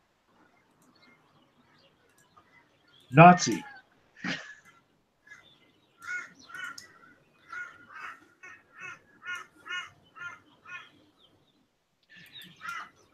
And Kazoom cut his hair, so they're not going to let him in either. Clearly a skinhead. Yeah. It's like if you're in a gang and you get like gang tattoos, and then someone in the gang finds out that you had tattoo removal, you're not in the gang anymore. They got to hunt you down and kill you, right? Kazoom once had purple hair. Well, yeah, it was mainly the beard thing, though. I had the purple beard. So, and then he cleaned up his act, and now he's no longer welcome.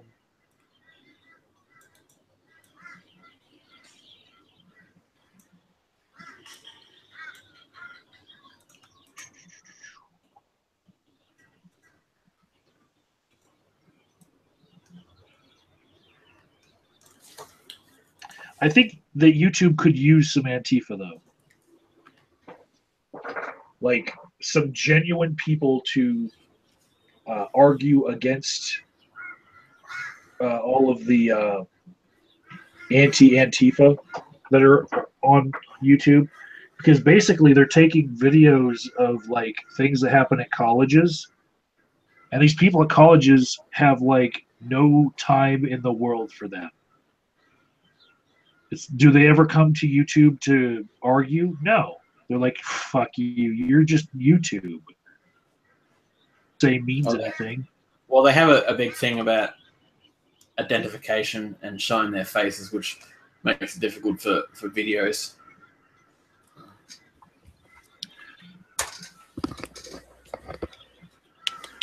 If they don't want to be identified, they shouldn't be dyeing their hair purple. That's right.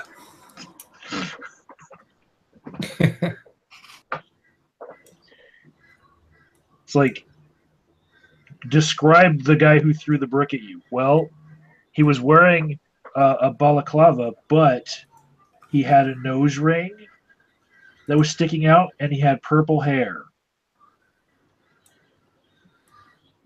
Yeah, honestly, like I'm probably one of the better Antifa, like especially here in like I can blend in. I think before he threw the brick at me, he had to set down his pumpkin spice latte, and you could just like trace his credit card from the Starbucks. Also, too, like I know a lot because of my dad. I know a lot of the clan lingo and shit. You do? Yeah, I could totally be a fucking plant. I mean, that's how like the British Antifa, like in the 1950s, took down fucking Mosley's fucking British Union of Fascists. They got people on the inside, and then like it turns out like his head of security was an Antifa person, and they just let one day when he was out, they just let all the Antifa people into his fucking house, and they fucking found a shit ton of dirt on him.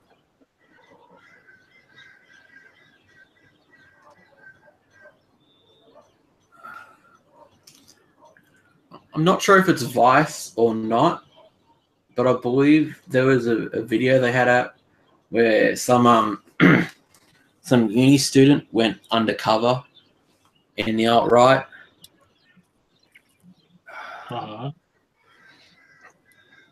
I didn't watch it because I've seen enough alt-right shit on Twitter to know exactly what they're thinking.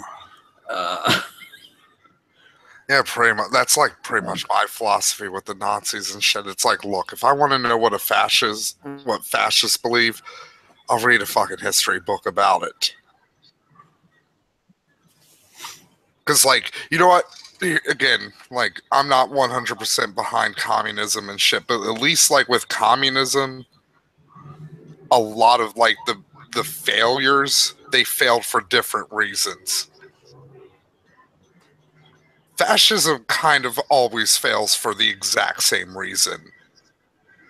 It's really unsustainable term. Oh no, communism tends to fail for one reason. A lack of incentives. You notice why the Chinese and the Russians had a famine? It's because when the land is communal, right, you haven't got any incentives to grow more than what's actually required just for yourself. So you have like no incentives to improve farming technology, no incentives to grow more than what's needed.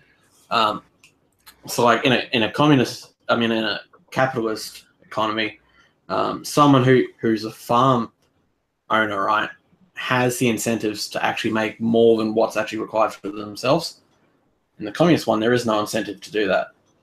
The Soviets ran into this problem. Hence, that's why they tried to increase labor wages for certain people.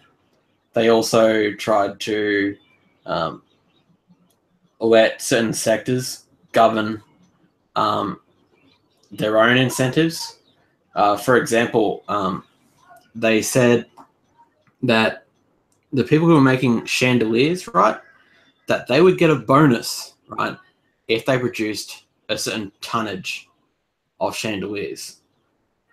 So what did the chandelier makers do? They made their chandeliers so heavy that they couldn't even be placed on a roof because they'd fall out of the roof. You know, a country I need to look into more is Vietnam.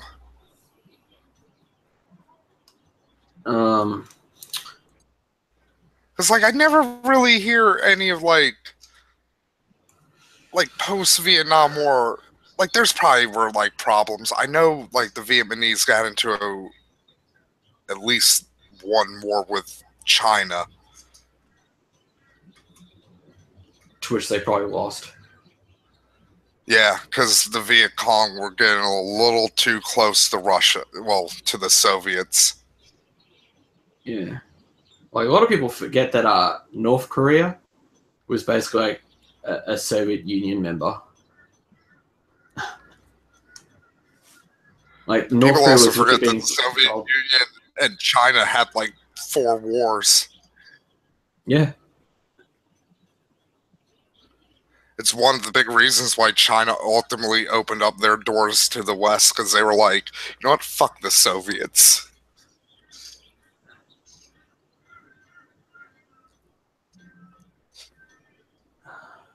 If you want a good book to read, a book called Why Nations Fail. It goes all the way from early Roman times and covers all things like China, Russia, Britain, France. It covers all the steps of why certain economies opened up and certain why democracies came about. real eye opener.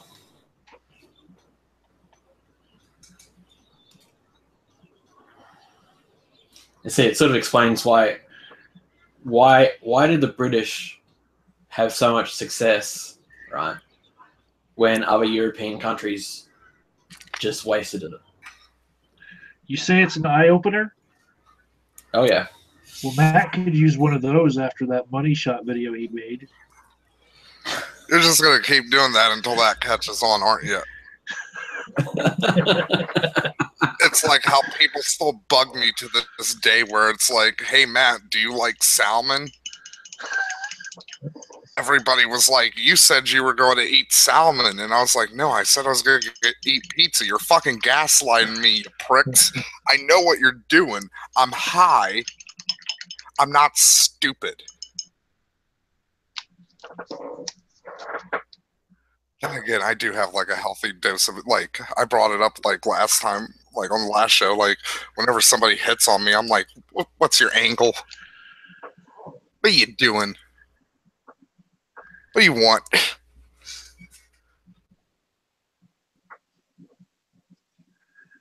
It's a cynicism in you. Which is weird because I really hate cynicism. Like, ultimately. Like cynicism got us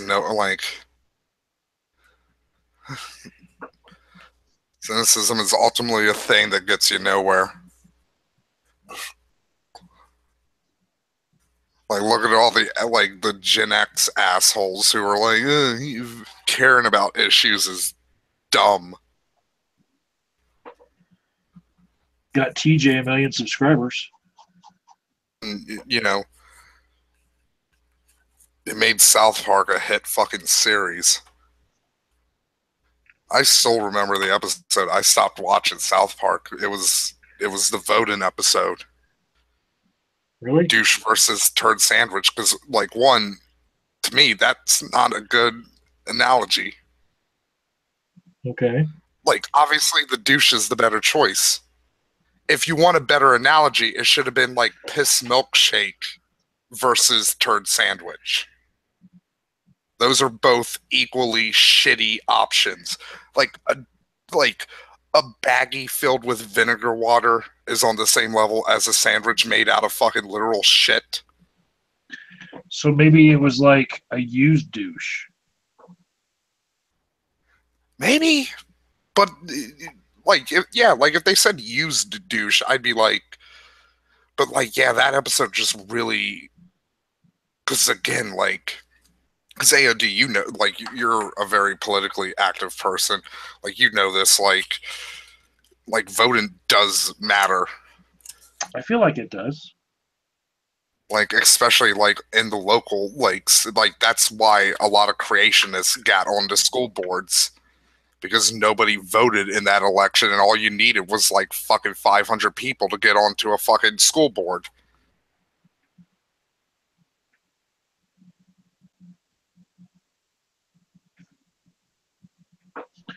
What's bugging you, Kazoom? Like the people who are like bitch, like, and I am somebody who does bitch about the DNC and how they handled the last election. But I'm at the same time, I'm like, look, if you're not willing to vote in like the local fucking elections to get fucking people you believe in into fucking the DNC party to become fucking people down the road, like you're worthless. You're not changing shit.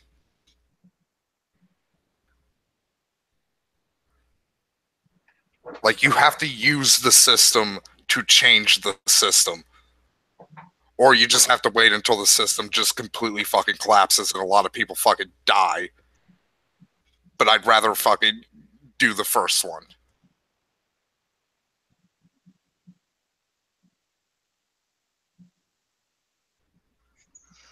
I mean, like, you know, America, like, we've done fairly decent in terms of, like, we only had one civil war. I mean, technically, you could say we had more. Like, there was the Whiskey Rebellion. So the thing I don't like about people who decided to get politically involved this last season, because I was very vocal about not being a Bernie bro. The idea that the two large parties should be run as politically the equivalent of utilities. It's like if McDonald's were to kill all other fast food restaurants, should we then declare that McDonald's now should be owned by the state and that we all should get free burgers? And, they should then let Taco Bell CEOs on the board of McDonald's because they're the only game in town? No.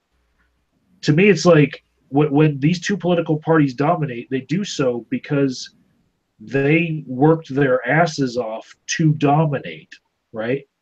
If you want a different political party like the Green Party to dominate, you better fucking help the Green Party.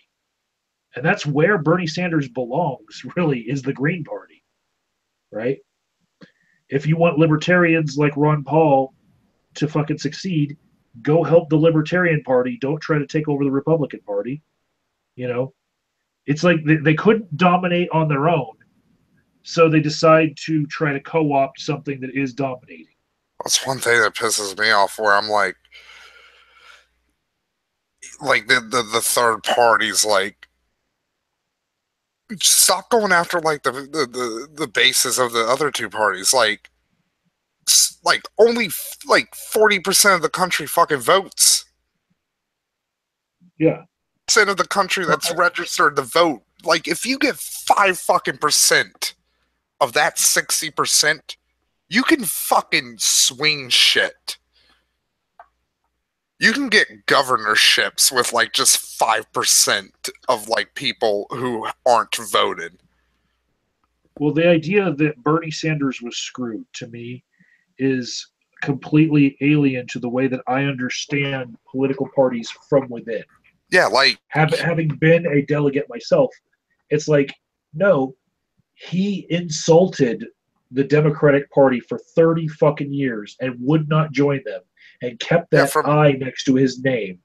And then when it's convenient for him because he needs their backing, he changes to a D, and then all of his supporters are like, oh, they're screwing us. No, he attacked their party for decades. Like, independents have no chance, though, when it comes to presidential elections. They don't even have a chance of being in the debates, hardly.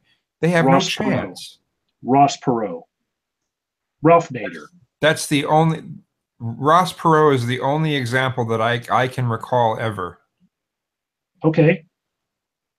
I think Nader was in a debate, wasn't he? And he was able to do that because he was rich. That was the only reason why he had a chance.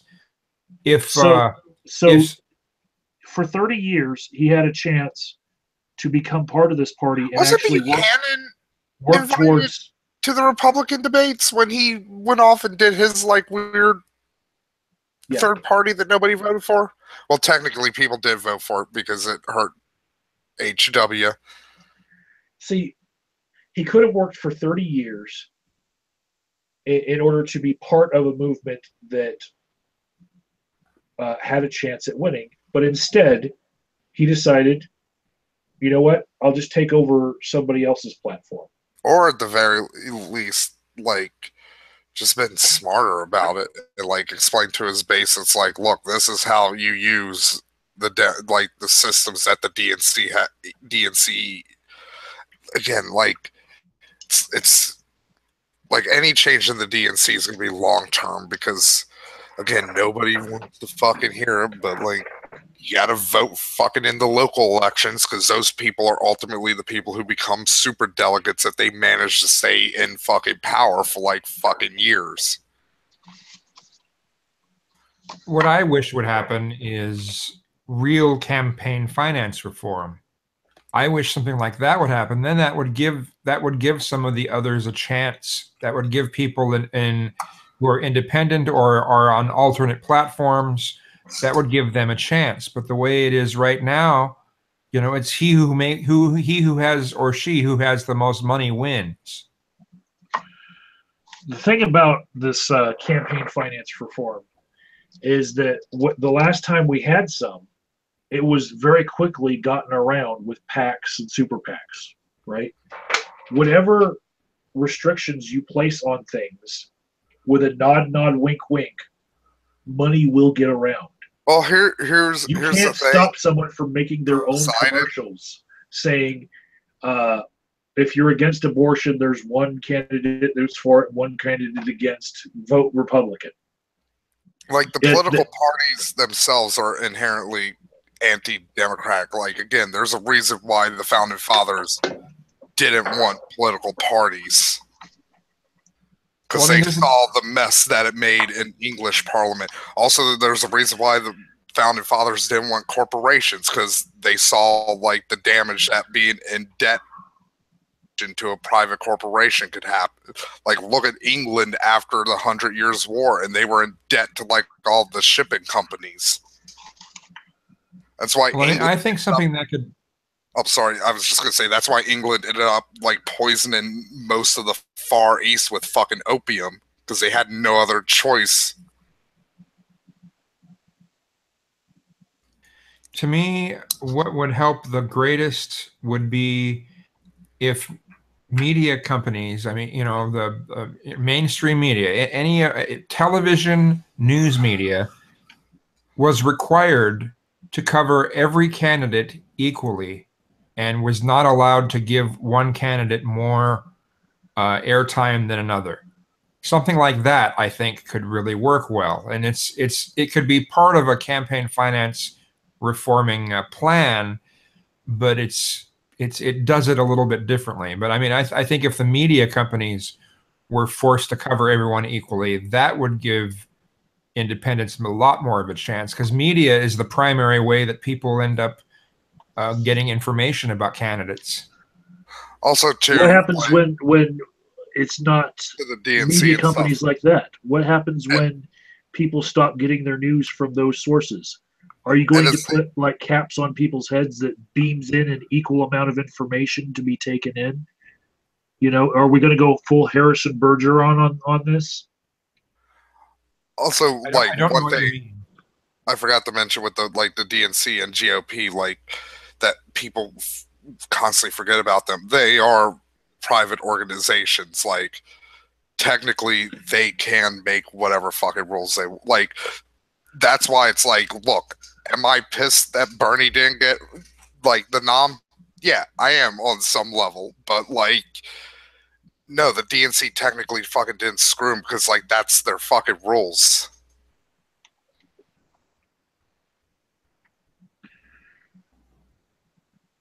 Can you re-explain what you were saying, Agent?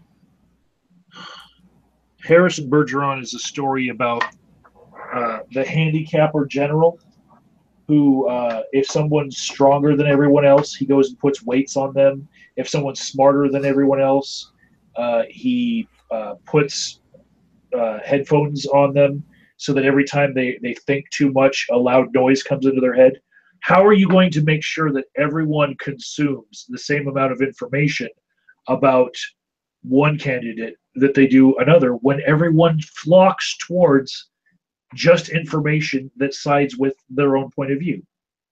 Well, I mean, it's not going to change that, but at least, I mean, the way it is right now, candidates can buy, essentially buy the airtime. They can buy out the news companies, the news media, to cover them the way that they want. And if they were required to, if the media companies were required to cover everyone equally, and they can't, they can't give one candidate more airtime than another, to those to the people who aren't already really biased towards a particular candidate, the information, I mean, yeah, we're still going to, it's still going to tilt towards having only two parties, but at least it gives a chance of third parties, least it So gives them how a are you chance. going to balance it out when one candidate has a news What I story such ultimately as would love- Hillary's emails? Would you say, I oh, think it- well, Trump hasn't done anything bad yet today, bad enough for us to bring up Hillary's emails yet? So we're going to not report on Hillary's emails because we have to be balanced, and we can't do like a really horrible story on one candidate without doing a horrible story on the other one. Do you want to know how Australia handles it? Sure. We put caps on the amount of money that either individuals or corporations can donate, right? And it's set very, very low, right? Then what we do is we take some money out of tax, right, and we give an equal amount to each party, right, that has proved that they've got a certain amount of supporters. They've got to do people got to sign it. So they've got to get 500 to get to one stage, and then they've got to get a certain amount to get to another stage, right? So each party gets the same amount of money as all the other ones, right? So the ones who get a little bit more money are straight from donations, which are very low, very much low compared to what America has. And so Also- the amount of ads that you see in Australia, right? Like a party will only put out maybe 2 different ads because they haven't got shit tons of money coming in from corporations. Also, So do Poseidon, the corporations make their own ads? technically the Republicans did pretend to be anti-big business, like Theodore Roosevelt and his brand of Republicans. Yeah, the corporations do have they can make their own ads, right? However, all the political ads that a party has to make, right, has to have like a black chunk video at the end, right, where they say this ad has been paid for by this political party, right? So whenever you see an ad pushing, mind you, they're not allowed to push for political parties. They can push for political policies, but they can't push for political parties. Well, our parties are so closely aligned with the policies that it wouldn't make any difference. If you had a company that was Yeah, putting out that's like the biggest problem. anti-abortion ads, people know that the anti-abortion party are Republicans. People know that the pro-choice party is Democrats. Even though there are a lot of anti-abortion Democrats. Yeah, but like the thing with your system is that when you see an ad, right, is that ad from the party or is it from a company, right?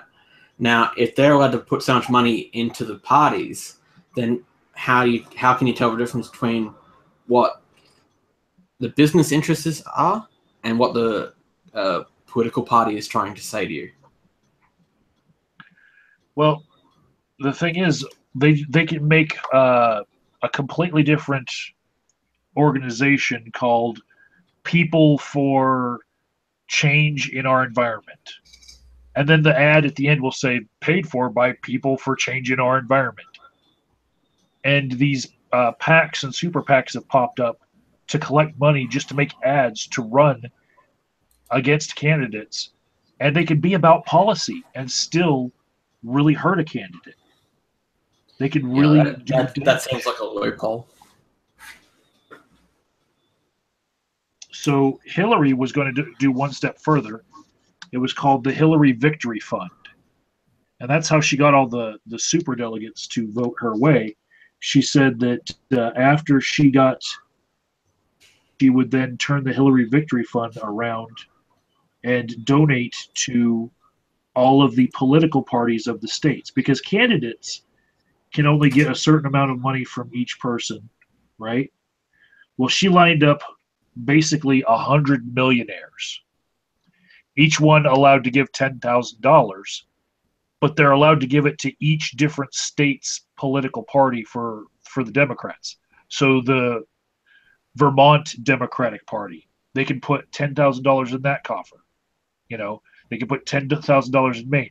And basically, she did this huge shell game because she knew that many donors, because she was that tied to the corporations. she could have any candidate at any given time instantly get $1 million. You know what the thing that pissed me off the most with Hillary? What's that? Her choosing fucking Tim Kaine. Like, I'm from the fucking state he was governor of. And nobody fucking I'm gonna go. likes Thanks him. for having me on. And you know why he got picked? I'm not saying she should have picked, like, a person, like, further left. Like, that would have been nice, but, like, literally anybody but fucking Tim Kaine. You know why she picked him? He's the biggest fundraiser of the Democratic Party. Yeah. Because she understands that it takes money to win. Like, I don't mind, like, Tim Kaine getting a position, like, in a hypothetical Hillary administration, but again, it's like, look, you got a kind of an image problem. Like, maybe pick somebody kind of likable as your VP. Like, maybe Well, not pick a guy who we literally voted to put in the Senate because we were like, you know what? If he's in Washington, he's not in Virginia. Because it's like you said, he was the biggest fucking donor. Like, people knew, fundraiser. Like, big, not donor, fundraiser. Like, people knew, like, he was going to either, like, no matter what he ran for, governor or senator, he was going to win. So we were like, yeah, like, run for senator because it gets you out of the state. Because he wasn't horrible, but it's just, he was just supremely fucking mediocre. Just like everything he kind of touched just turned to gray mush. Like, there's been this huge, like, rail project that, like, had huge bipartisan support, and he bumblefucked it. So going forward, the day after the election, I came out and said, okay, Elizabeth Warren 2020. And my reasoning there was that we want someone who is a good middle ground between Bernie Sanders' policies and Hillary Clinton's being a lifetime party member, right? Yeah. And so since then, the purists who are pissed off about Bernie Sanders not getting the nomination have brought up things like, what about Kamala Harris? What about that chick from Hawaii? You know, what about this other person? Because they don't want anything less than somebody who was not really a Democrat winning. They want a political outsider just like Trump is. They want the opposite of Trump. And they want everything right now. Like, no one who will be incremental about their steps. It's, and like, again, I've brought it up, like, nobody wants to fucking do the long con, as it were. Yeah. Because it's like, look, you want change in the Democratic Party, do what the fucking religious right did with the Republicans. Go after the local elections where nobody's voting. Like, start taking over shit like town comptrollers and shit.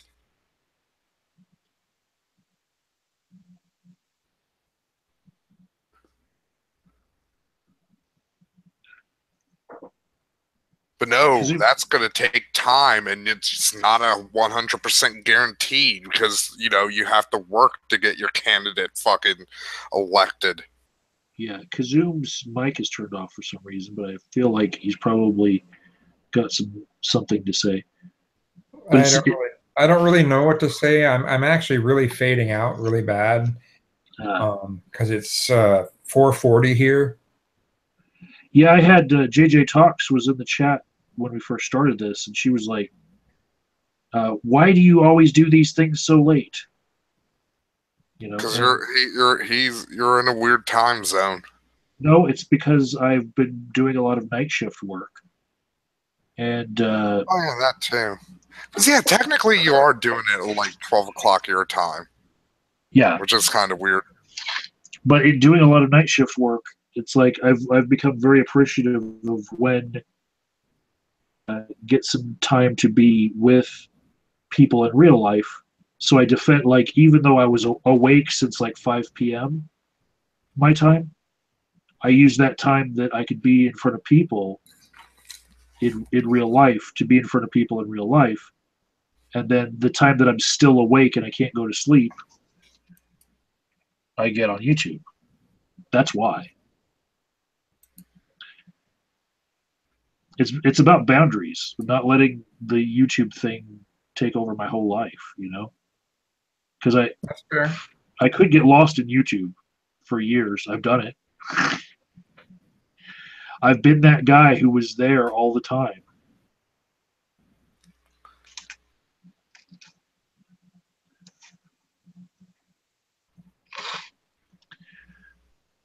I feel like this almost looks like the Starship clicker finger.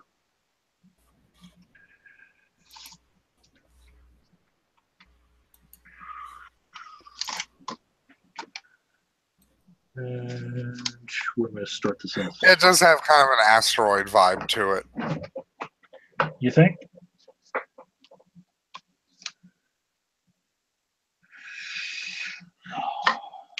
It's the angle that I got to get around this wet paint that's getting me right now. Start this way.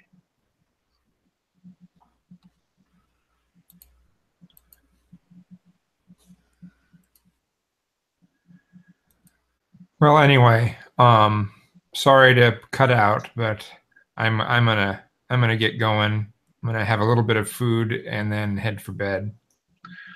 Hopefully, something that we said will be the subject of one of your videos, and hopefully you get her name spelled right and don't put down camel toe, because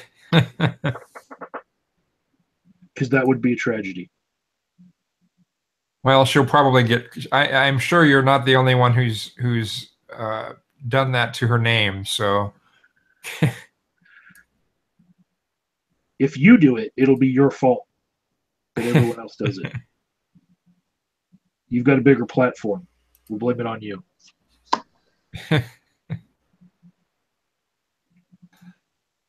well, anyway, have a good night, you two, and I'll talk to you all later.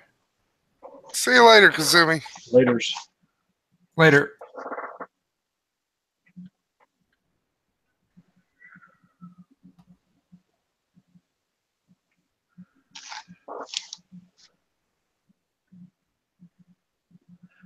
Have you been hearing me make like swooshy noises when I'm painting?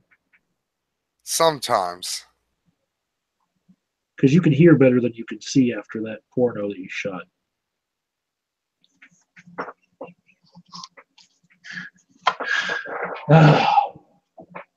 Another one down. You like it? Yes. I think the B needs work right here. I was looking on Twitter. Almost. What's the chat have to say lately? Hillary's book tour is a circular firing squad. Can't the witch go away and stop doing further damage? She effing lost a year ago. Must we be haunted by her forever? Trump loves that she won't go away.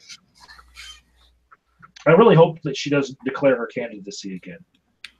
It seems like there's been a pattern of like once people get one shot, you don't give them another if they lose. Technically, she had 2 shots. I'm saying after they win the primary, yeah, and win the nomination, people go away, right?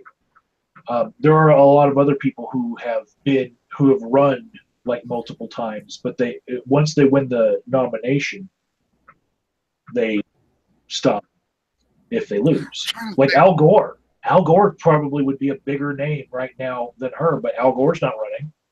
You know what? The only person who comes to the top of my head, like there are probably like, especially because like the elections worked a lot differently before like 1890. But Nixon, he's the only one who I can think of who who got kind of like the second bite at the apple.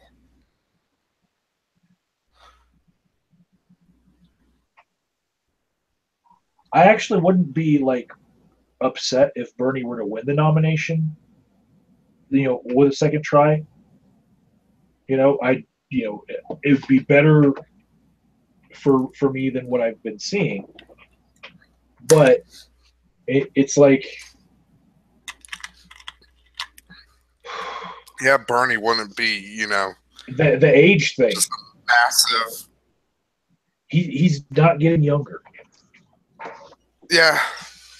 Then again, that was something that really depressed me all sides with the last election, where it's like, can we get like anyone under 60? No, they must be over 60.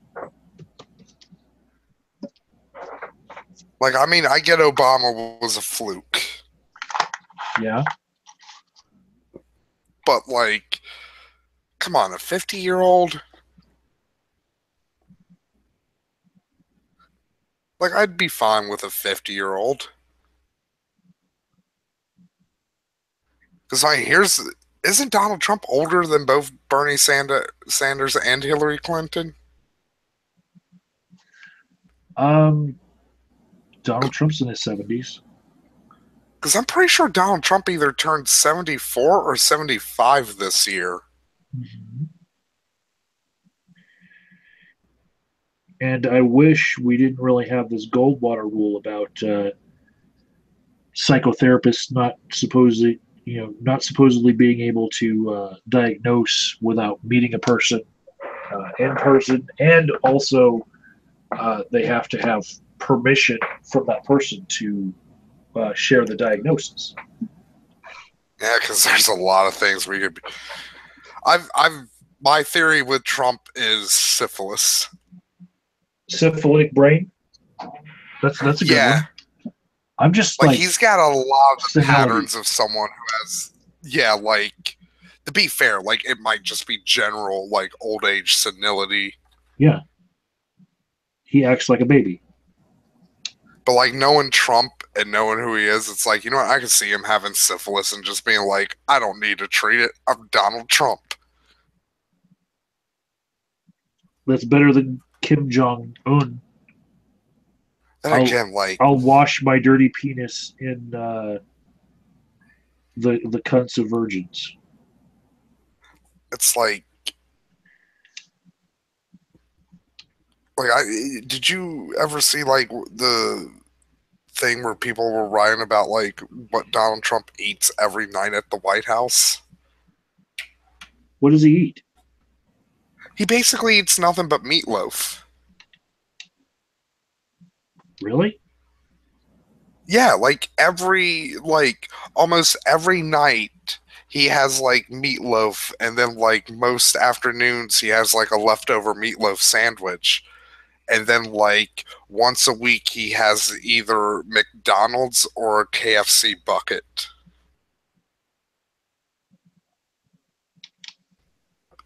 That's not a very good diet for your president. He literally eats like a fucking picky child. He's like, I don't want to eat vegetables.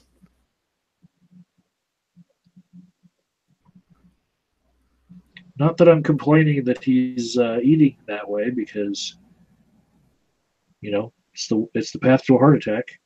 Yeah, I'll be like, I know Pence is a fucking giant piece of shit, but at the same time, it's like, you know what? Pence wouldn't make us the laughing stock of the fucking world like Trump has. Like, George W. Bush didn't fuck up this much in 8 years. And that motherfucker almost died from choking to death on a pretzel. Yeah, that's one of those weird things where, like, when W was president, I didn't think that it could get worse as far as, like, comedic material machine. I will say I was totally glad when he did die, because, man, Dick Cheney would have been legitimately 100% worse. People used to compare Dick Cheney to Darth Vader. Dick Cheney really comes off as like somebody like that. Like, I don't know, the Punisher would end up killing at the end of a comic. It all comes back to comics, huh? Like yeah, well, it's how I learned a lot of things. Like the birds and the bees? Yeah, and reading and just general empathy. Where were your parents? Well, you know, my dad was a Klansman and my mom, like, worked. I was a latchkey kid. Didn't Klansmen, like, have picnics? I mean, yeah, he tried to, like, you know, instill, like, hey, black people are awful, right? He tried that with you?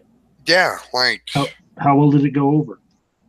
not at all. Like, he succeeded in instilling a vast ocean of fucking hatred in my heart, but he wasn't successful in determining where I was going to aim that shit. Okay. It's again a reason why I hate the fucking the alt-right, the neo-Nazis, the neo like, oh, I fucking hate those fucking neo-Confederate pricks. Like, you know what really pisses me off, like AOD, like, as somebody who lives in a state with extensive Civil War history, if those fucking shitheads actually gave a shit about the legacy of the Civil War, they would be going to the battlefields, because the battlefields have been losing money for decades here, and like some of them have had to been shut down because they just don't have enough money to operate. So instead of fucking goddamn wasting everybody's time and resources doing fucking shit to protect a bunch of fucking less than 80-year-old statues, like, maybe pump some money into the actual historical battlegrounds and the museums and shit. I actually think those statues should probably go into private ownership. If they want to protect them. Yeah, like, if somebody wants to, like, put that shit on their land, it's like, go ahead. I don't give a shit. The thing is, when stuff's on public land, then, like, you can put shit to a vote. If you want to protect stuff, fucking buy it.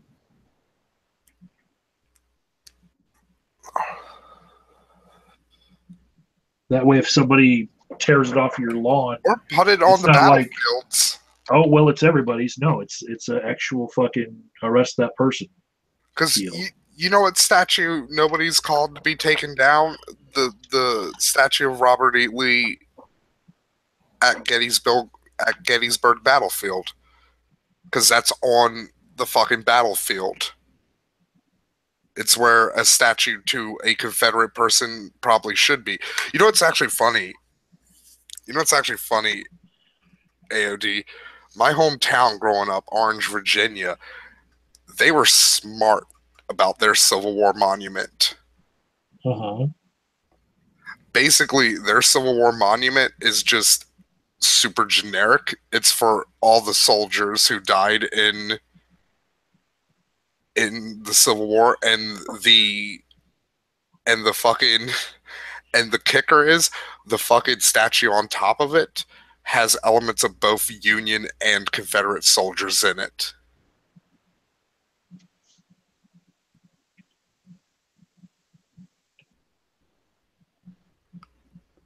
I think it's kind of like our own home version that's like a testament of like how you can never really win a war when you're going to like not kill everyone. Well, to be fair, shit might have been different if Lincoln wasn't killed. Because Andrew Johnson really fucked there's a reason he was the first president impeached. Isn't that funny, too? Like, the second Republican right out the gate was just fucking awful.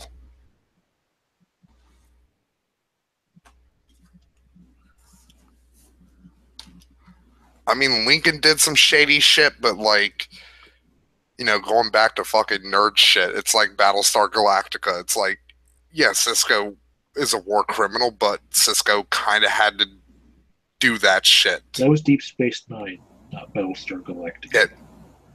Why did I say Battlestar Galactica? I guess to trigger real nerds out there, maybe. Maybe.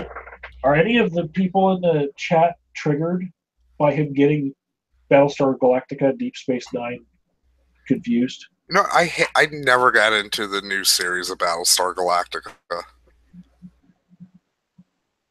Huh. It's one of those things that kind of just like, it just passed by me.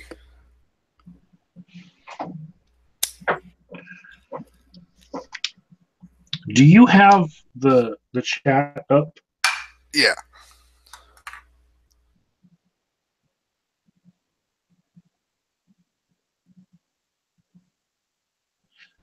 Yeah, but the problem, BizBuzz, is like Donald Trump being the complete laughingstock of the world is basically eroding at any and all like remaining U.S. soft power abroad. Like, the only way people are going to fucking take us seriously after Donald Trump is if we fucking win another war or something. Another 9/11 happens.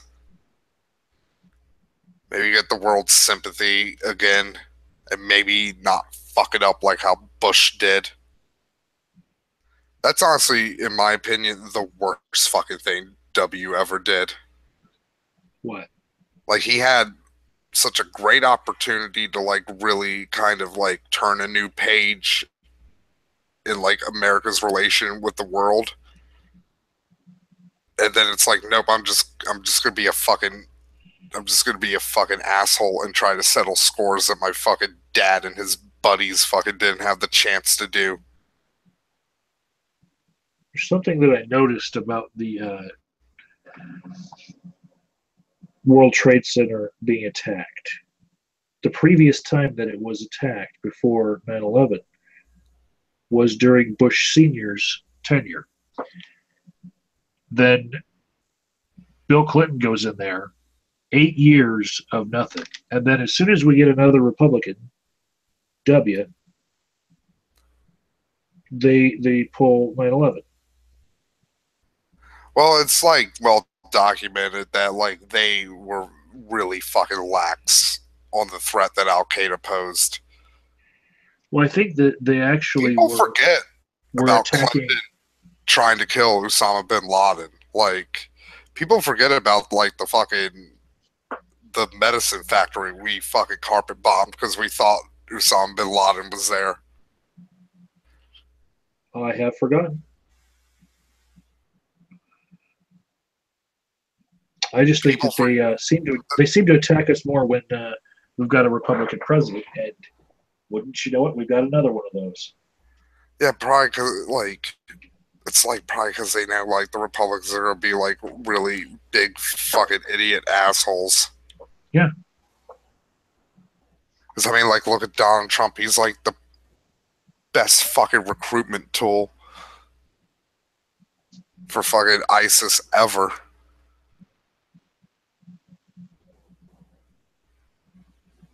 Should give him an award.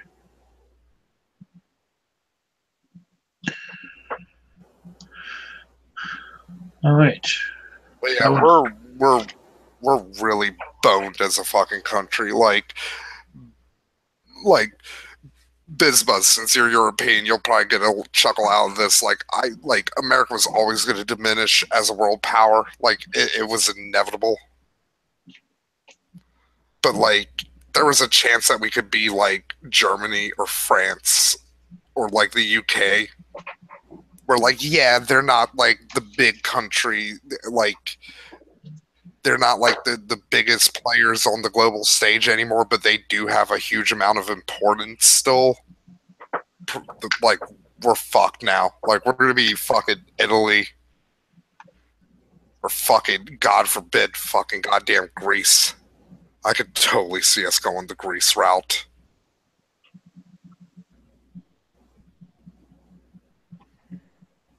The country, right? Yeah. Not the musical. That would actually be kind of fun. Go I mean, Grease no, Lightning. no, I forgot. Like, there's the abortion subplot in Grease, which isn't fun. I don't think that's in the movie, though. I haven't seen the movie in forever. I think the abortion subplot is only in the play. When I was growing up, we didn't have cable.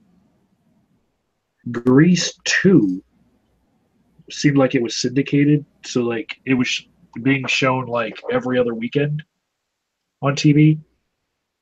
But the first Grease movie was not. Well, a lot of times with those back in the day, it was like if you want to have the right to show Grease like once, you have to also buy the rights to fucking Grease 2. But they were never showing Because Grease that's what movies. happened. Because that's what happened with Comedy Central and Caddyshack 1 and 2. Caddyshack like maybe once a year, but like almost every other weekend. It's like, hey, here's Caddyshack 2, the one nobody likes. Yeah. I think you understand what I'm saying. Yeah. There was Also, I know sometimes it was just like, fuck it. It's cheaper to get like the sequel. there was a movie called Clash of the Titans. It was always on. Same goddamn movie. Are we talking the original one? The original one. Yeah, because that was like dirt cheap.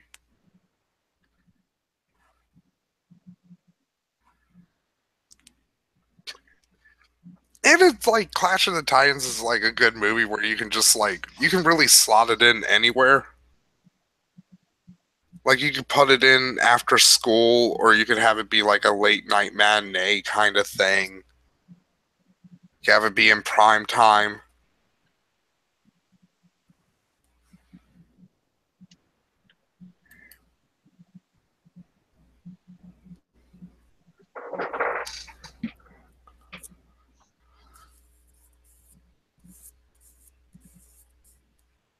Wait, Bin Laden was killed with his porn collection? Yeah. That doesn't sound very Muslim-y. He was also caught with like all of his weed shit too. Also, not very Muslim-y. Well, to be fair, like, any problems with smoking weed?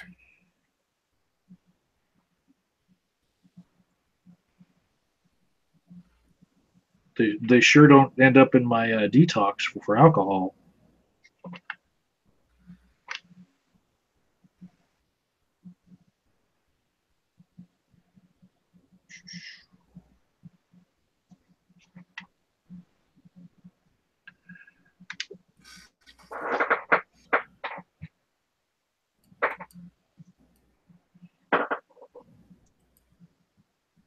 I think this might be the last one I do tonight.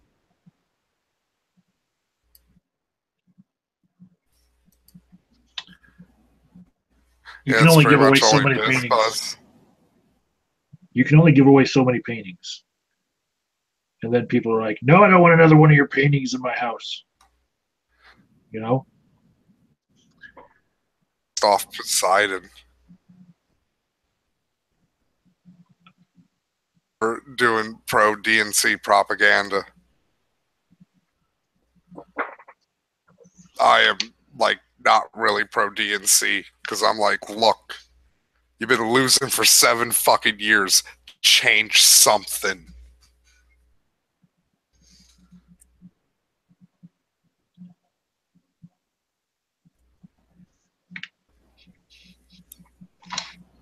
What I like about this next election cycle is that it's wide open. Like, we had Hillary getting coronated, right? Do you think like somebody like one of the Republicans is going to pull Pat Buchanan and try to challenge Trump? I don't know that we'll even get that far. Also, With like Trump. if Trump gets impeached or like has a heart attack or something, like somehow he's not president and Pence gets it, do you think somebody will challenge Pence? A lot more likely than someone challenging Trump. The thing about the Republicans is they know to stick with a winner. That's the problem that happened with the Democrats is like they forgot that, like, yeah, you might not like Hillary, but she just won the nomination, so now it's time to rally behind her. Now that Trump has won the presidency, you don't see like Marco Rubio or Paul Ryan calling him out on his bullshit anymore. You know, they're like, nope, we got to protect our party. Right? They understand that shit. It's the Democrats who fucking forgot it. Yeah, like one of the policy things that turned me off of Hillary, like in the primary, because again, I voted for her when it came, because it's like, look, Donald Trump's worse. I'd rather take someone who is way more hawkish for my liking.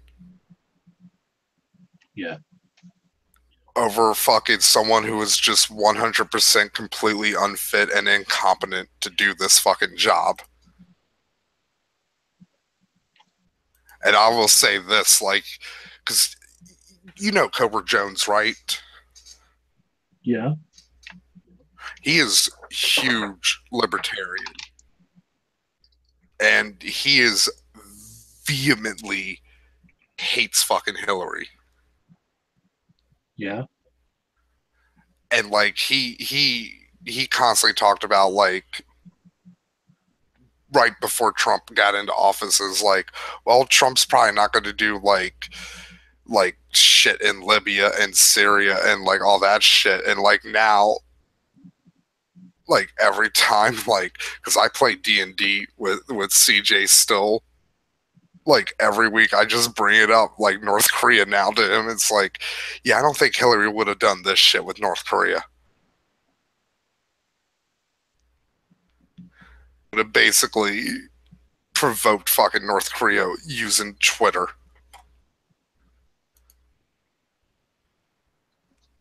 Back in the day when I thought that I mattered and thought that things that I did on YouTube mattered, I was kind of upset that CJ had a bunch of people vote for him on a little poll that I did, like who was the most underrated YouTuber, to make him the #1 most underrated, right? And then what does he do?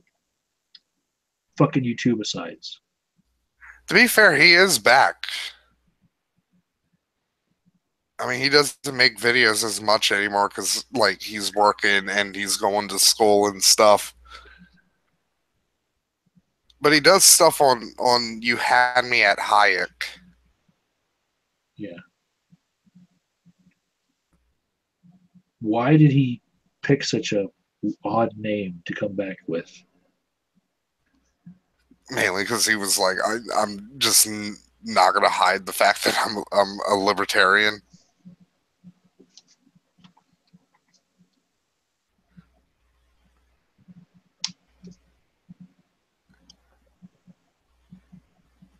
But it really feels like that with North Korea, where it's like there legitimately doesn't feel like there's any way out other than a lot of bloodshed.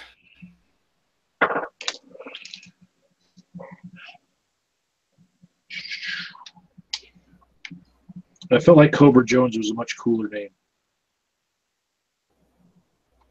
Yeah. But that's if you care about like marketing yourself here on YouTube. Also, I think too, like CJ kind of wanted to really distance himself from the skeptic community. In a lot of ways, CJ was ahead of the curve on that one, because he jumped out like way before like Gamergate and like that shit affected everything. He jumped out when like the anti-Muslim shit was at its height on like going through the atheist community. Yeah, I think that seeing a whole bunch of YouTubers leave in quick succession showed me that like they just didn't want to deal with the bullshit wave that was coming. There was Skeptical Heretic, Serious Mind, fucking I left Unspeakable too, People. but then I came back. Yeah, a bunch of people just fucking left all of a sudden. True Puka was very quiet for a long time. Seemed like they were just going to let this shit play out on its own. And then come back when the dust settled. Because who wants to fucking fight Nazis when the Nazis were fucking defeated in the 1940s? Why the fuck do we have to fight this fight again, you know? But here we are, fighting Nazis. Like, not even like, I'm not even misusing the word Nazi. There's like people who are actually like wanting to just like get punched for wearing Nazi armbands. That's actually a fucking news story now. Yeah, it's like a duh. Yeah. Like you go around wearing a Nazi like armband and calling people the N-word. Yeah, you're probably gonna get fucking punched. That's not newsworthy. Yeah. Like I don't know if you're familiar with, because that shit fucking pissed me off when that asshole with the armband got punched and fucking like people were like, "Oh, this is just as bad as being a Nazi." Like, it's like, you do know the Supreme Court ruled that provocation is not free speech when the Ku Klux Klan thought it was a good idea to march on a Jewish suburb of Chicago. And then the Jewish veterans of World War II showed up and literally fucking beat them with like tire irons and crowbars. And then, like, the Klan tried to sue him, and the Supreme Court was like, what the fuck did you think was going to happen? Well, I'll say in their defense, just because the Supreme Court makes a decision doesn't actually make it morally right. Morally right, ethical high ground. I mean, the internment of the Japanese was found to be justified. Then again, weirdly enough, that was that precedent that ultimately ended segregation. Because the pro-segregation people were like, look, we segregated the Japanese. And it's like, well, that's because, like, arguably the Japanese represented a threat. Like, what threat do black people represent? And the segregationists were like, fuck.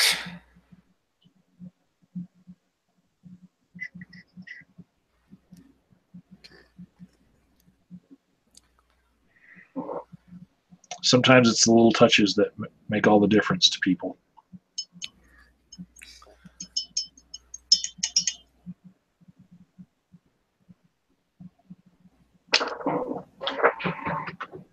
You just gotta like sit back and look at something and be like, what the fuck is wrong here?